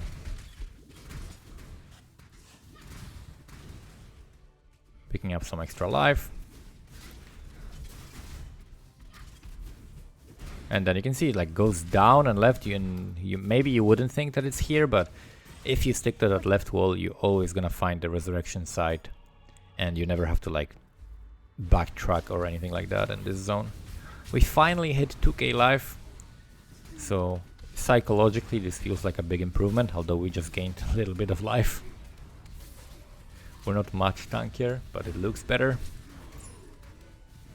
You know, like the people who make build guides and make a super squishy character but make it have 4003 life points, so that they can say that it's not the most tanky character in the world, guys, but you know, it's pretty tanky. It has, you know, 2% evasion, and you're dual wielding, so you have some block. So pretty tanky. I love these guys. And anyway, now we just continue following the bottom, like continue following the left wall, and you're gonna find the exit to the grain gate.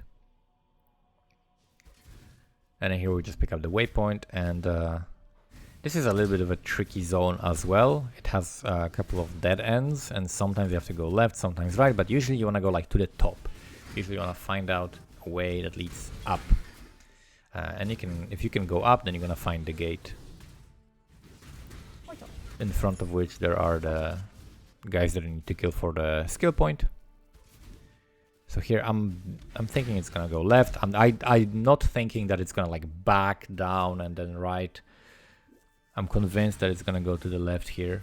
But was I right or was I not right? I think I was not right. Or was I? Yeah, at this point I'm deciding, nah, it's gonna go to the right. It's gonna go to the right and up. And here's the gate. Yeah, pretty good damage with this fireball. I was definitely positively surprised.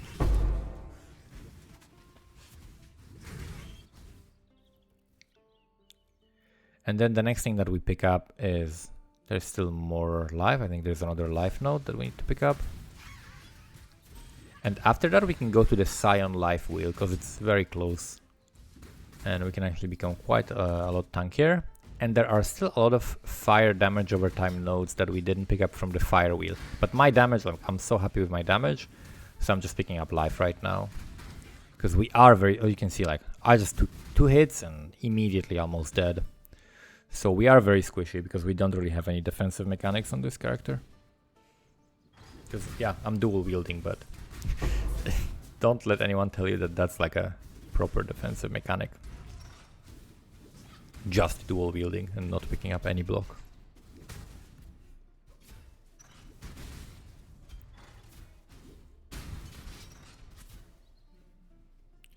Pick up the waypoint here, even though it's not necessary. So some people prefer going through the Solaris concourse into the harbor bridge, but I found that to be a longer way. Unfortunately, we ripped there. But we're back on track. We didn't lose too much time. So this is where we're definitely squishy, and the enemies are kind of outscaling us in terms of their offense and our defense, but we are having a really, really strong strong offense versus them as well, right? So we're becoming a bit of a glass cannon at this point. But it's definitely an effective way of going fast. Because the less time you take killing enemies, the quicker you are, right? Even if you sometimes will die. In softcore you can totally do that. In hardcore that's obviously a different story. In hardcore racing is much more engaging in terms of like risk management. Risk management is like one of the most important skills in hardcore when you're trying to be fast. Standing a little bit outside of that, and he got possessed by a ghost here as well, so he's quite dangerous. Deals a lot of damage. And as you can see, these items are highlighted on orange for some reason on my loot filter, and the reason is they are level 60 plus. From item level 60 you can use Chaos Recipe. So let me talk a little bit about that. Chaos Recipe is something that I recommend doing at the league start, whatever it is for you, right? If you start 1 week into the league, still do it. If you start first day of the league, still do it, right? Do it until you can have a few chaos to pick up the basic items that you need for your build to function, right? Once you have few basic items that you need for your build to function, and you can just progress through maps and get like to the red maps, because you get like a couple basic items for a few chaos, then you can stop doing that. At the league start, you can also keep doing it if the, for example, Exalt price is very low in the beginning, or maybe any other currency that you want to pick up, like Ancient Orbs. If they're super low, you can do the Chaos Recipe, buy some of them as an investment, and then later when they increase in price, you can have them, and you can just basically have much more currency, right? Because you can look at it, let's say an Exalted Orb is, let's say a hypothetical scenario, Exalted Orb is 20 chaos, okay? That means you only need to do 10 unidentified chaos recipes, right? And for that 20 chaos you buy an Exalted Orb. Let's say then it goes up in price to 100 chaos, okay? If it goes up in price to 100 chaos, that means your chaos recipe was actually worth times 5, so it was worth 10 chaos. So every time you were doing chaos recipe, you were getting 10 chaos. Now, would you do chaos recipe if it was giving you 10 chaos? Of course you would, right? It would be a really nice way to make some extra currency early on. So that's why it is worth doing. And of course, early on, certain items are people compete for them, and it's harder to get the necessary drops because it's kind of RNG whether you're gonna get lucky or not, right? You might find an Exalt, you might find an expensive item, or you might not. So if you want to make sure that you're gonna be able to afford whatever item you get, let's say you're playing a miner and you want to buy a Tremor Rod. Early on, Tremor Rod is gonna be definitely more expensive than later on in the league, because later on you'll just pick it up for 1 chaos. But early on in the league it might be like 40 chaos. So, and also as people are leveling, they are getting currency, they are increasing their net worth, and therefore more people can afford items. And if more people can afford items that are more expensive, then the prices can increase, right? If there is more demand, and if there is more currency that people have, then the prices can be higher because people will still buy them. So that's why in the beginning of the league, certain very important items are gonna be more expensive, and doing Chaos Recipe can help you get ahead of the curve and actually be able to afford them early on, and you can therefore progress faster, get to higher maps faster, and just keep making more and more currency and just continue progressing. So Chaos Recipe is definitely very much worth doing. However, if you are going to be doing it, I recommend preparing your stash tabs ahead of time. So for example, go like whatever league you're going to be playing. If you're going to be playing in the trade league, right? If you're going to be playing in that, then go to standard league and set your stash tabs in a way that you're going to have a way to dump your chest armor. Let's say like I have like a quad tab where I drop chest pieces. And then I have either a quad tab or just 3 tabs where I drop like helmet, gloves, boots.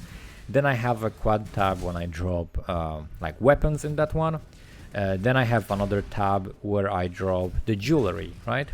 And I have my loot filter set up in a way that it will only show me the items that I want to pick up. So it will not show me like bows and quivers or like 2-handed weapons. It will just show me like 1-handed 1x3 weapons mostly, so like wands, daggers, short swords, things like that take less space in the inventory, and those are gonna be the weapons. And then also of course all the other items so that I can do the chaos recipe efficiently. And then I just pick them up, dump them in the tab. Don't look at them, don't count them.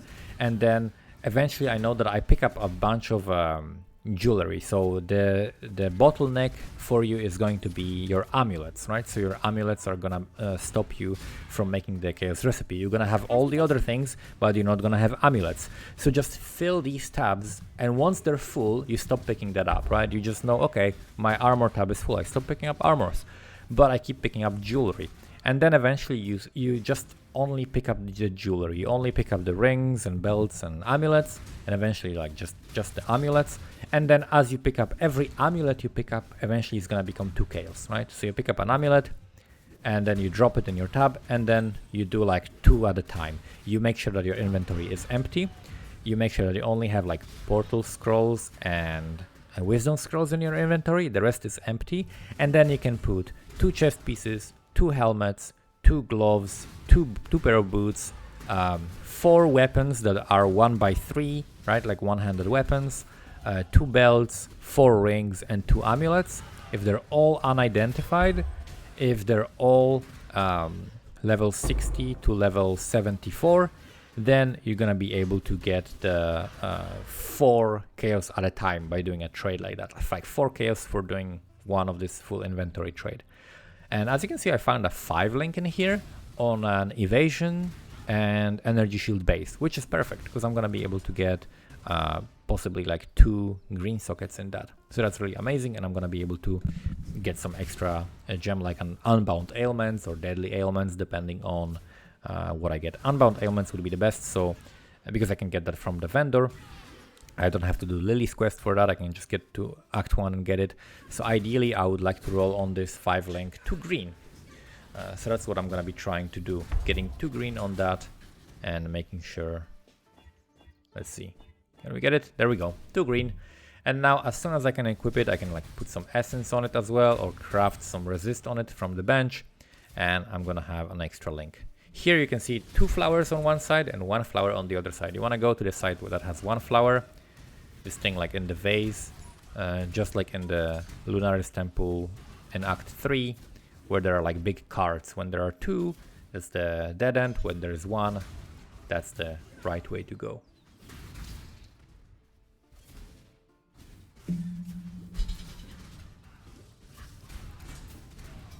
Continuing through here. Not sure what's the level requirement, or maybe dex requirement for the armor, but it's definitely worth like spending 1 skill point to pick up some dex node, for example, to equip this armor, if it's gonna give me the 5 link.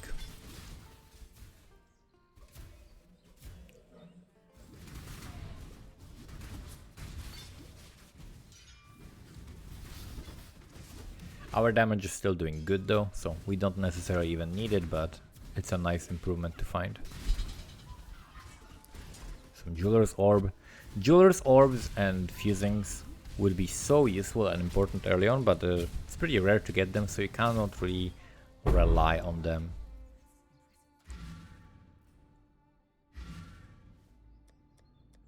Okay, we go to Act 1. And this is where we pick up the Unbound Ailments. Thinking of like what essence to use to craft on this chest, but I decided I think against it. Unbound Ailments. And then I think I need some dexterity, but yeah, that's what I'm gonna need, so I already picked that up.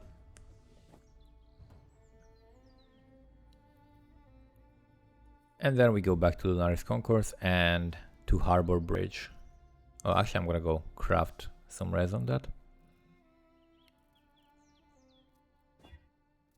Oh, I tried to like, oh yeah, okay. Okay, we got some mana, that's gonna be fine. I tried to like get some life or res naturally on it and craft the other thing on it, but mana is better than nothing.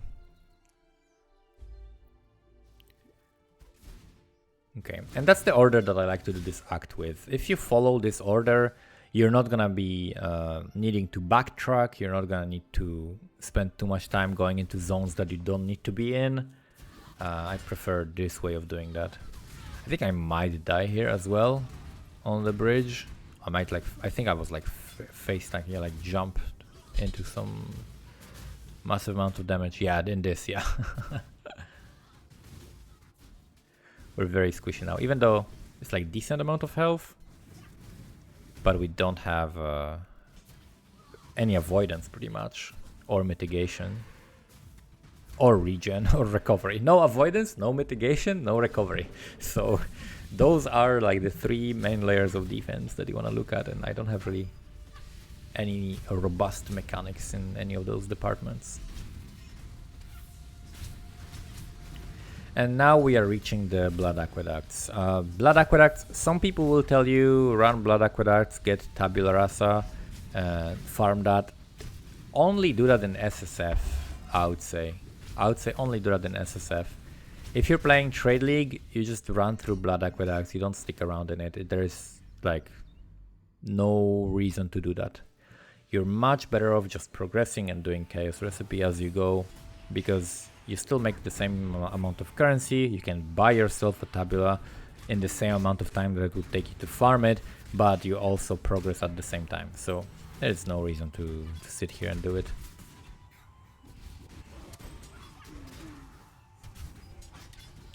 We've got a currency Delirium reward, which is pretty nice and definitely worth getting. We're hitting level 59 in here, in a level 61 zone.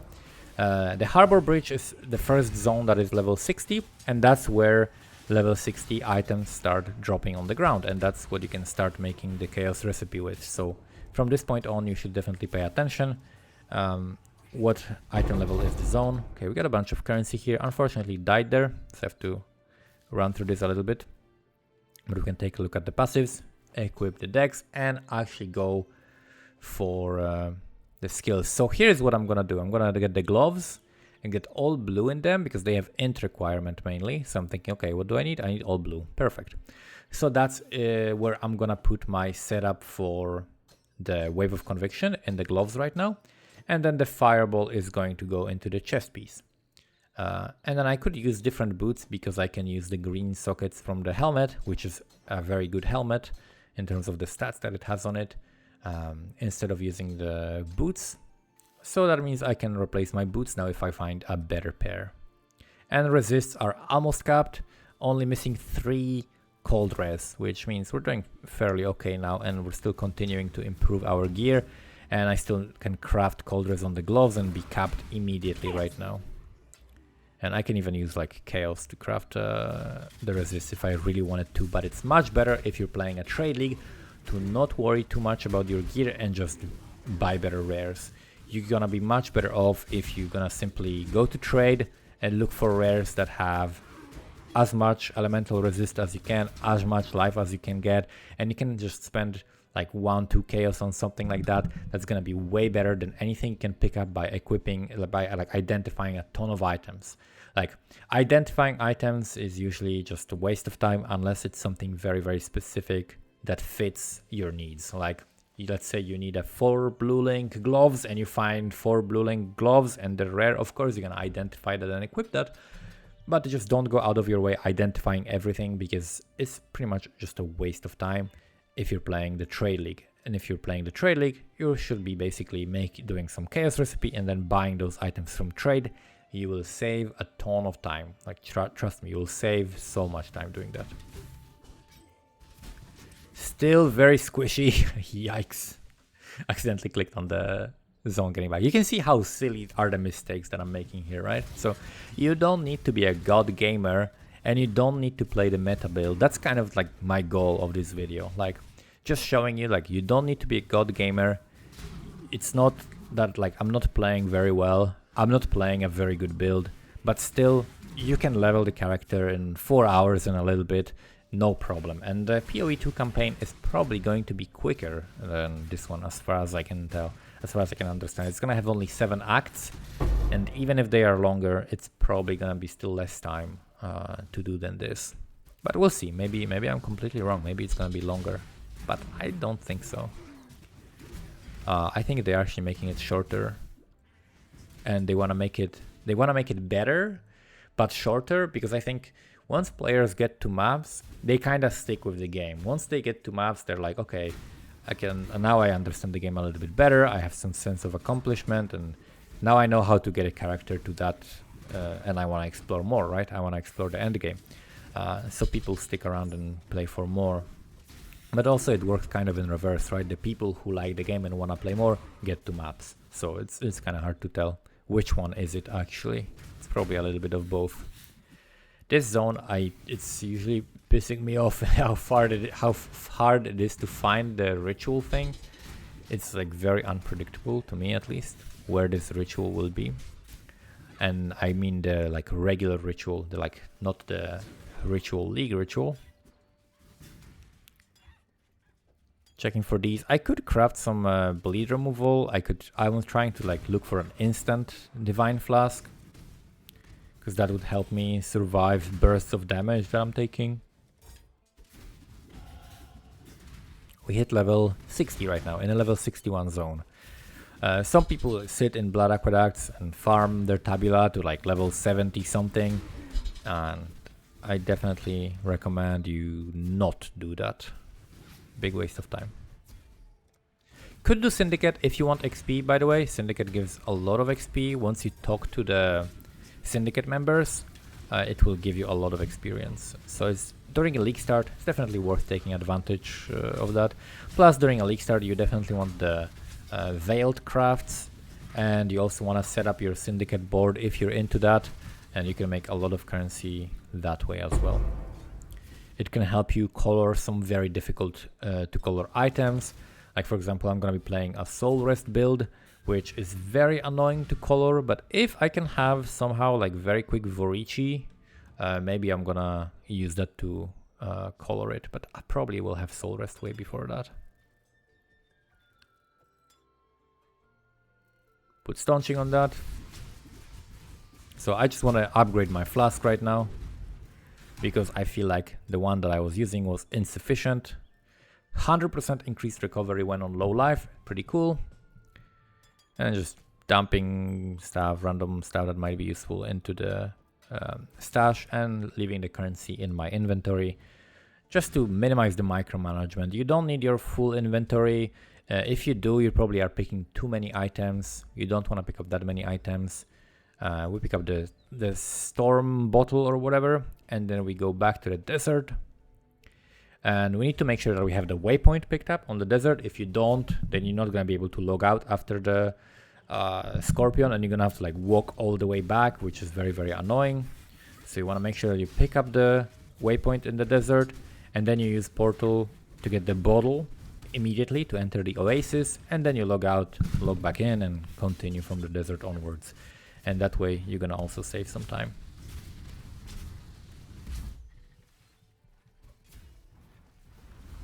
Oh, that was a massive hit.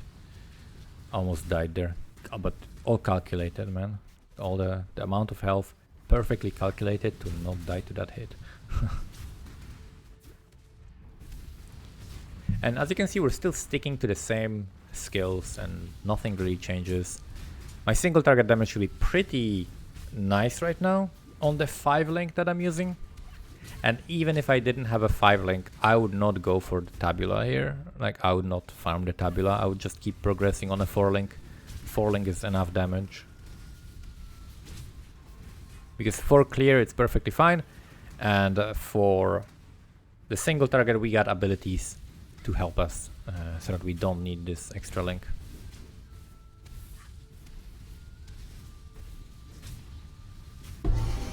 Okay, this guy's dead. And we can portal or log out or whatever. And then continue from the desert.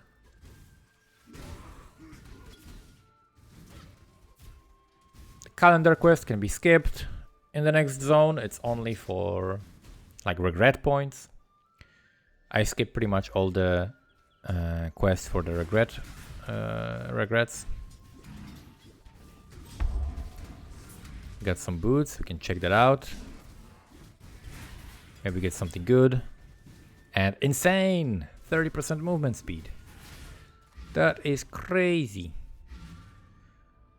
So, going to hideout, and I'm gonna fix my resists now. So, let's see. What do we need? We need the fire res. Can we put fire res on this? Yes, we can. Perfect. So, now we are capped on all the res. and we have double the movement speed from the boots. We had 15%, now we have 30%. So we're way faster. We fixed the res, and we have like higher res resistances in general, and everything is good in the hood. Picking up the waypoint, going to the boiling lake.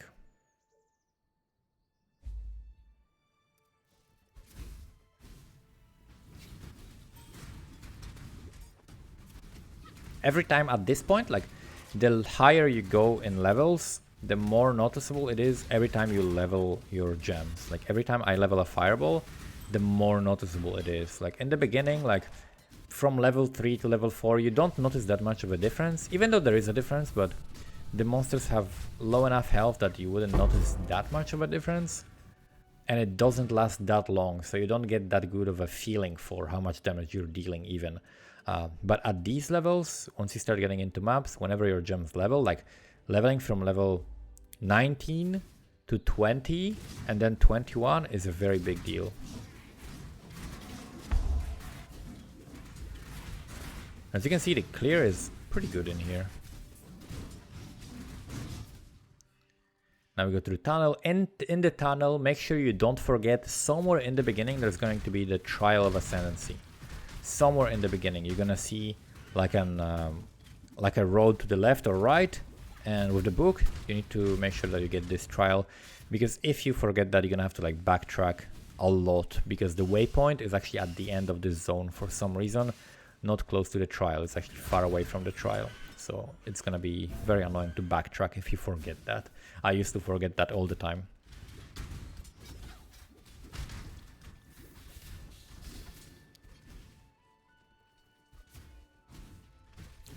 And then after this, we're gonna have to kill a couple of bosses and then progress to the last act, which is pretty much just a formality. Like, we are set up mostly, and I'm gonna be doing lab. You can do the last lab before Kitava, like right before Kitava, or you can do it after Kitava, depending on your resistances usually.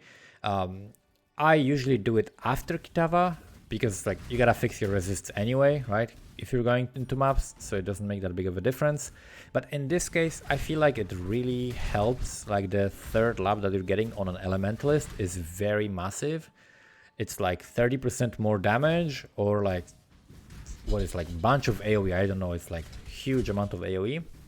So I thought that's gonna be really nice to see and showcase while killing still a little bit of monsters, and see how big of a deal that is. This map I would probably pick up on a league start, but to be honest, maybe I even wouldn't. You don't need many maps to get started with. You're gonna get one from doing the quest, and usually you're just gonna drop them, no problem. I never had issues in the early maps. So we're nuking this guy now. Making sure to keep him debuffed, making sure to put the flame wall on top of him. He burns down, we got the powder thing. And we can go back to the waypoint in the quarry and then go to the other side. So usually if the refinery was on the right, then the other boss fight will be on the left. And this zone also has a lot of magic monsters, so it's quite good XP. You can see like a lot of bloodline and regular magic monsters as well. So we're gaining a lot of experience in this one.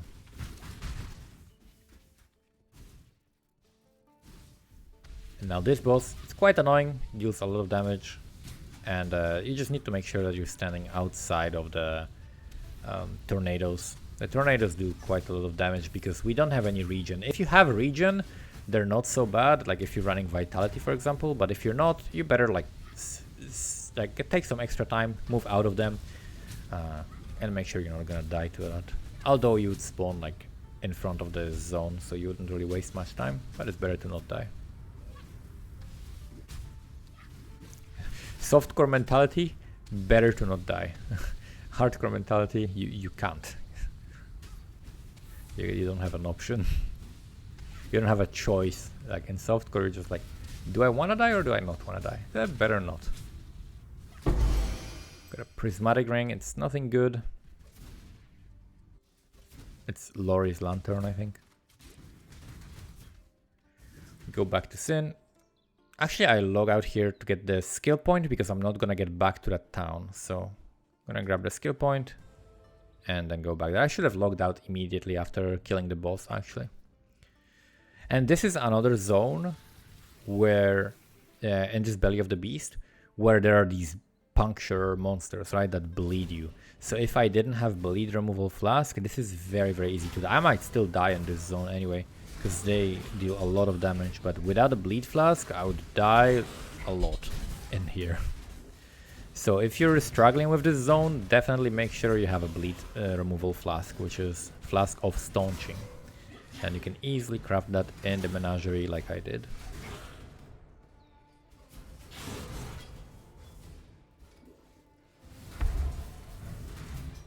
We got some 4-link boots, but I'm not gonna bother picking that up because there is no way in hell I'm gonna get boots better than what I'm wearing right now. Like 30% movement speed, life and res. There's no way we're ever gonna beat that. Extremely unlikely. That's kind of what you wanna look at in terms of like looking for upgrades. Even if you're playing in SSF. In SSF you're obviously gonna pick up more rare items because you don't have the option of buying them. Holy shit, if I didn't have bleed removal there, I would be instantly dead.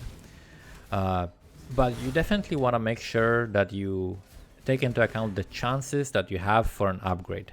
So if you have a really, really bad item in a certain slot, then your chance to find something that is better is high, right? Which means it's much better to identify that than to identify something or try to improve something that you already have a really good item in that slot, which means you're much less likely to find something good, right? So you want to make sure that you're looking for things that you are actually likely to upgrade.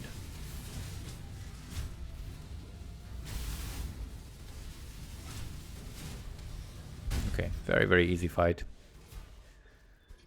In this zone, you take a lot of it's like physical damage, but maybe also chaos, right? So it's like physical and chaos damage, which is what I'm most susceptible to. So I'm definitely like rolling the life flask all the time. Whenever I take any damage, I just instantly use the life flask because it's very, very dangerous in here. We leveled Skitterbolts, Wave of Conviction, Control Destruction, and we leveled to level 62 in a level 64 zone, so everything is in order. Couple levels behind the zone, which is exactly where you want to be pretty much for the most part.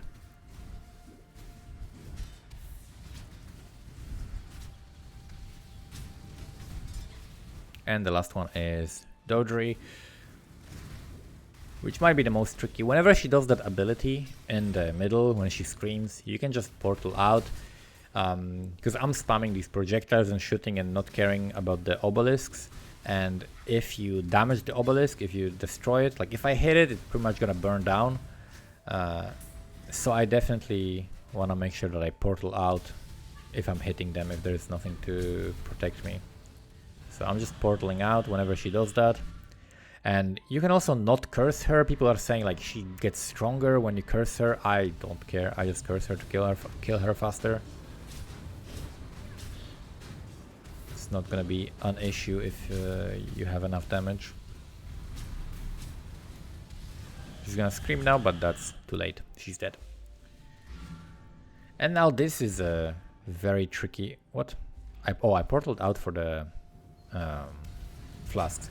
This guy is actually... It's fairly easy to dodge his abilities, but the scorpions are the scary thing for me, because you cannot damage them until they can damage you. Like they walk out of the sides and now they are invulnerable, and then instantly they shoot you. Like they instantly attack you whenever they become vulnerable to damage, and obviously they will deal damage faster than you, especially if you're doing like damage over time, especially if you're not freezing immediately, if you don't have like AoE all around you, because you need to position yourself to the side, so you if you want to like shoot in one direction to hit all of them, so you kind of need to be like close to at least one of them. So they are very, very scary. Much scarier to me than this boss. This boss is for the most part easy. Unless you're like playing in the gauntlet and he has LMP, then it's insane. But in the regular game it's easy to dodge his abilities. And we go into the last act, which Basically is you just run through it, and there's like one side quest that you do, and you can do like another side quest if you're doing a league start, because you're gonna have to pick up a trial as well. So we just kill this. We don't need to talk to Bannon, you don't need to talk to him, you can just run out of here. Just run through the cathedral rooftop, and then right as we get down from the cathedral rooftop, we're gonna leave a portal, and that portal is left there so that we avoid backtracking. We're gonna leave a portal and then go up to get the waypoint, and then from that waypoint we're gonna get back to our portal, do the side quest, and then we're gonna log out and get back through the waypoint, and that way we're gonna avoid having to walk twice from the waypoint, and having to avoid like going from waypoint to the skill point, which is also longer. So basically you save a lot of time doing this. So basically go like to here, leave a portal. That's why I purchased one portal, because I knew that I'm gonna need one for exactly this. And then we wanna progress to the waypoint. And this is a pretty scary act in terms of like the monsters. There are a lot of rares with like scary auras, like rares with magic packs, with proxy shields, very, very annoying. And then we go back to Uriah of Dogs and back through the portal. And now we're gonna basically avoid backtracking. You can pick up like Quartz Flask or Onslaught Flask. Probably you already have Onslaught Flask from Act 4, or Act 5 actually, right? Is where you get it. So definitely the Quartz Flask is what you want to pick up here if you don't have one yet. And now I'm gonna go to Vilenta, which is a very scary boss, very, very scary side boss. She does a lot of damage. She can very easily one-shot you with a bunch of her abilities, so you need to stay mobile and dodge her stuff.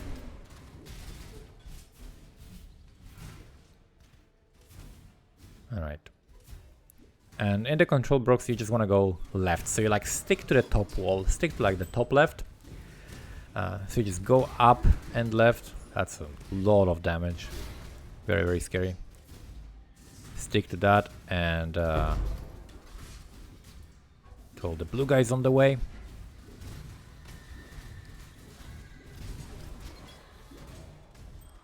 And I'm not picking up all the items that I would pick up normally. Actually, I would pick up a little bit more here. All the orange items that you see, I would be probably picking up and then leaving them in town, in the stash, and then doing chaos recipe with them. But in this case, this is just for the guide, so I'm not doing chaos recipe, but I would recommend doing it at this point. This is where you would do chaos recipe, and by the time you get to maps, you would have like few chaos, like let's say 4 chaos, 8, 10. You would have like 10 chaos maybe, just from doing that, and you would be able to equip some, like, to get some better rare items, get to make sure that your resistances are capped, that you have more life, maybe that you have some extra damage depending on what build you're playing, right? For example, for me, I would look for some wands, maybe look for a wand that has like +1 to fire skill gems and some spell damage, and then craft some flat damage to spells on it or something like that, depending on the build that I was going for. So that is definitely something you can do, the chaos recipe at this point. We get an amulet, like especially pick up amulets, because amulets and rings and belts, like make sure you don't skip any of those, because that's what you're gonna be looking for later on. And now we go back to the waypoint. We don't have to backtrack, we don't have to do anything extra, and we can go to the ossuary. And in the ossuary, in the bone pits, there is basically like a quest that gives you some respec points. So if you've already done the trials, you skip this part, right? You don't do this part if you've already done the trials. If this is your second character, you don't have to come in here. But if this is your first character in the league, then unfortunately you have to do the trials. So you have to come in here, and on the way while you're here, you might as well pick up the regret points quest. That's a tanky possessed rare monster. Pick up the recipe as well, chaos damage rank 2, which if you're playing a chaos build, obviously you need that.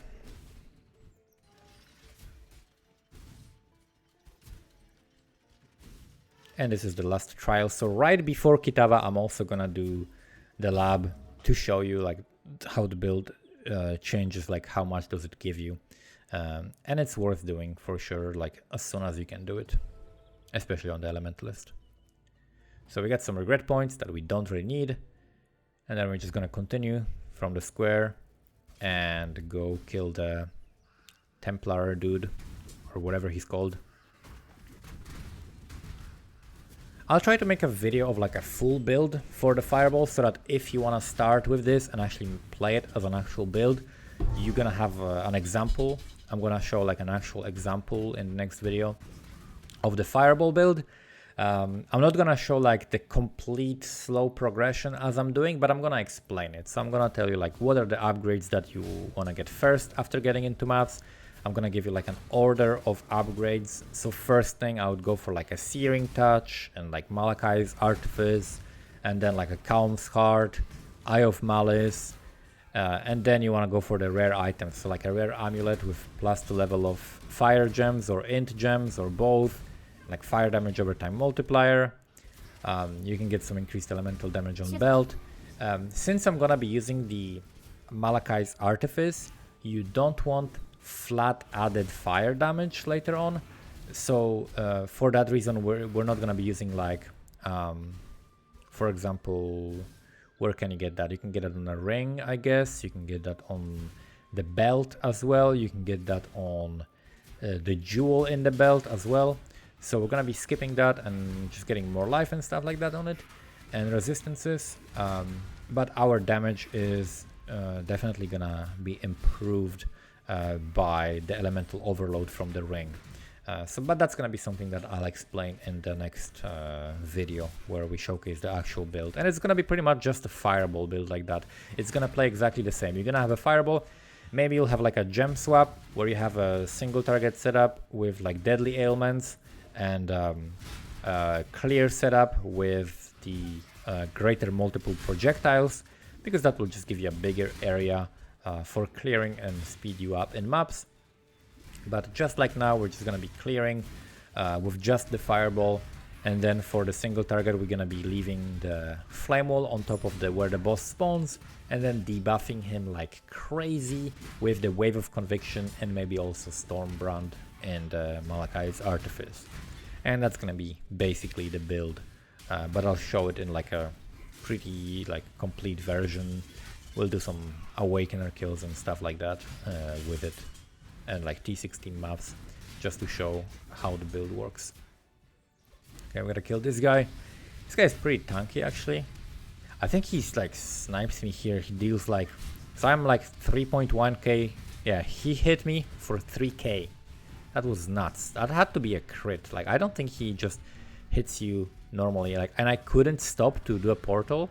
If I stopped to use a portal, he would shoot me down because I had to be moving at that point. So I had to make sure that I get out of his way before I do the portal. But we didn't die,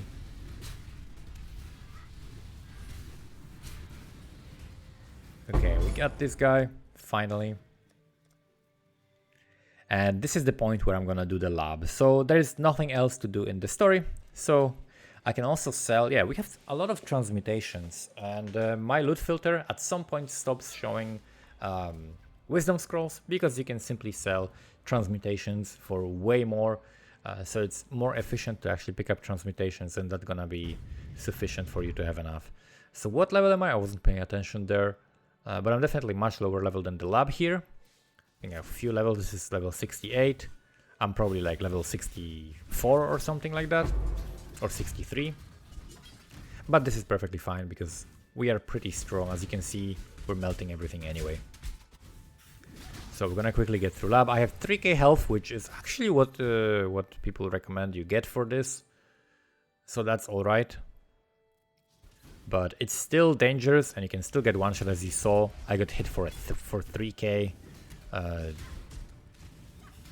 A minute ago, and it was still a lot of damage that I was not able to recover quickly because my flasks were out, and I don't have any other recovery mechanic because I'm not using Vitality. And if you want to be safer, you definitely want to use Vitality. It's a crazy aura. Like if you've never used Vitality while leveling, I definitely recommend trying it, because you might just like being pretty much immortal.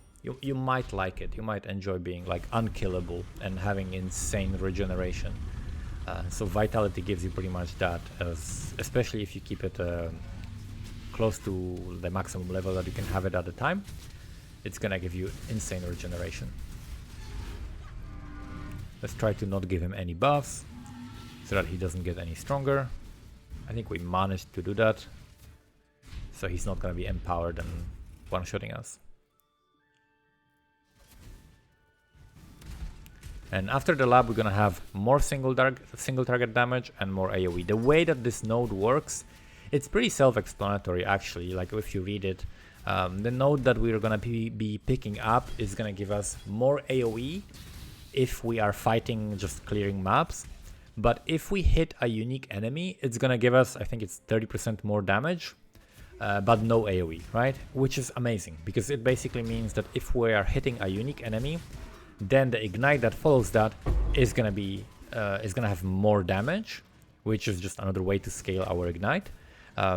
But we're gonna lose the AoE, which we don't care about when we're hitting a unique monster, right? Because that means we're fighting a boss. So this is a very, very powerful node, adds a lot of damage, and then helps our clear immensely. So very, very strong node, definitely helps this build a lot. Makes it much more versatile. This guy just keeps slashing. These slashes are very dangerous. Okay, we damaged all of these statues, so none of them stood up. That means he's not gonna be empowered, so it's gonna be easier. We get less keys and less rewards, and if you feel particularly beefy, you might wanna actually not do that, right? You might wanna get all of the keys and get more currency or chance for a good drop or something.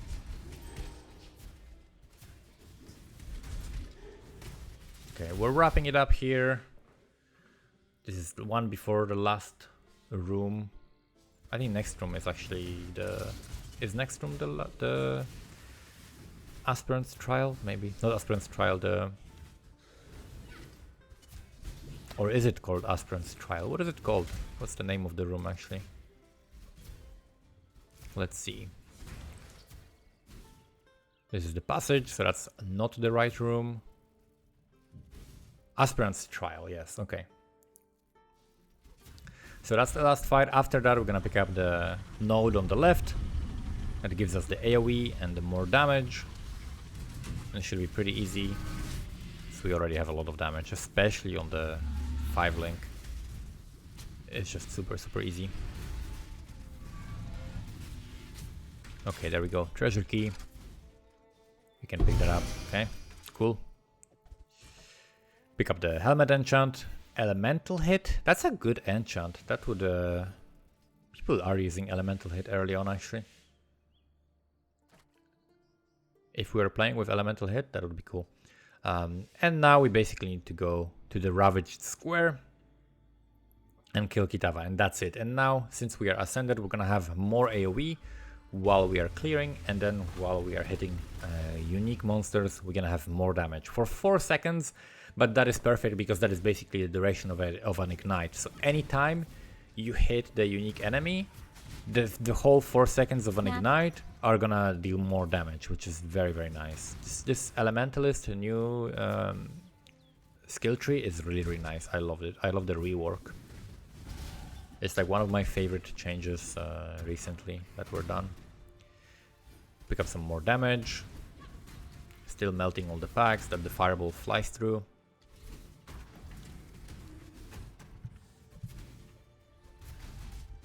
Hextech support level 12. I wonder what level is my fireball right now. We're still quite underleveled, but that's okay. You can always go into the desecrated chambers if you feel too underleveled and do some of that before maps, or you can simply progress into maps right away.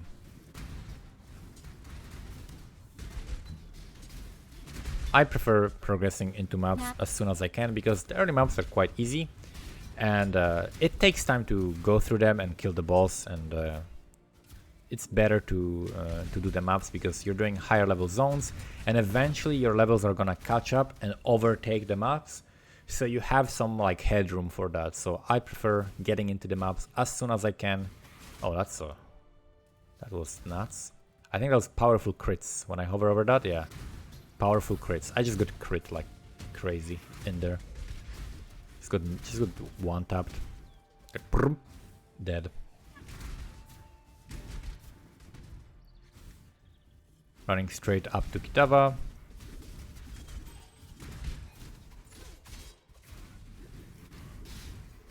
And Ignite Proliferation is leveling.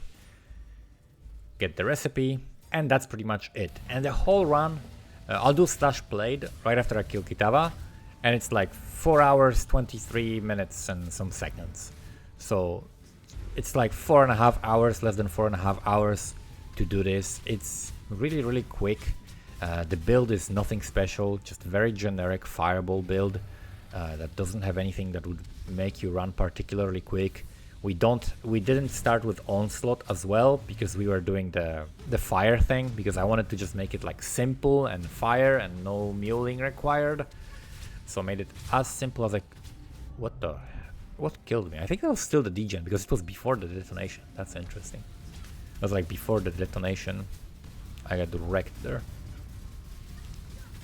3.1 HP, but no regeneration. The regeneration is really, really massive. If I had Vitality, for example, I wouldn't die there, right? So it's really, really interesting how the regeneration is really, really powerful.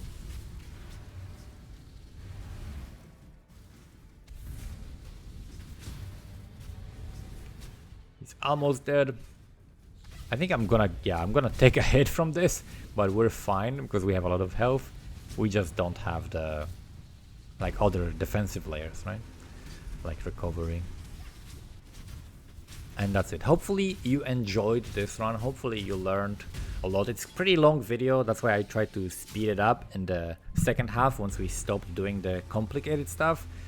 So that you can just see the run in full, see exactly what I'm doing without having anything skipped. And I sped it up so that it doesn't take that long. And that's basically it. We got all the passives, we picked up all the passives on the way, we did all the labs, and the character is ready to go into the maps. Thank you guys for watching. Hopefully you enjoyed it and learned something, and see you next time. Bye bye.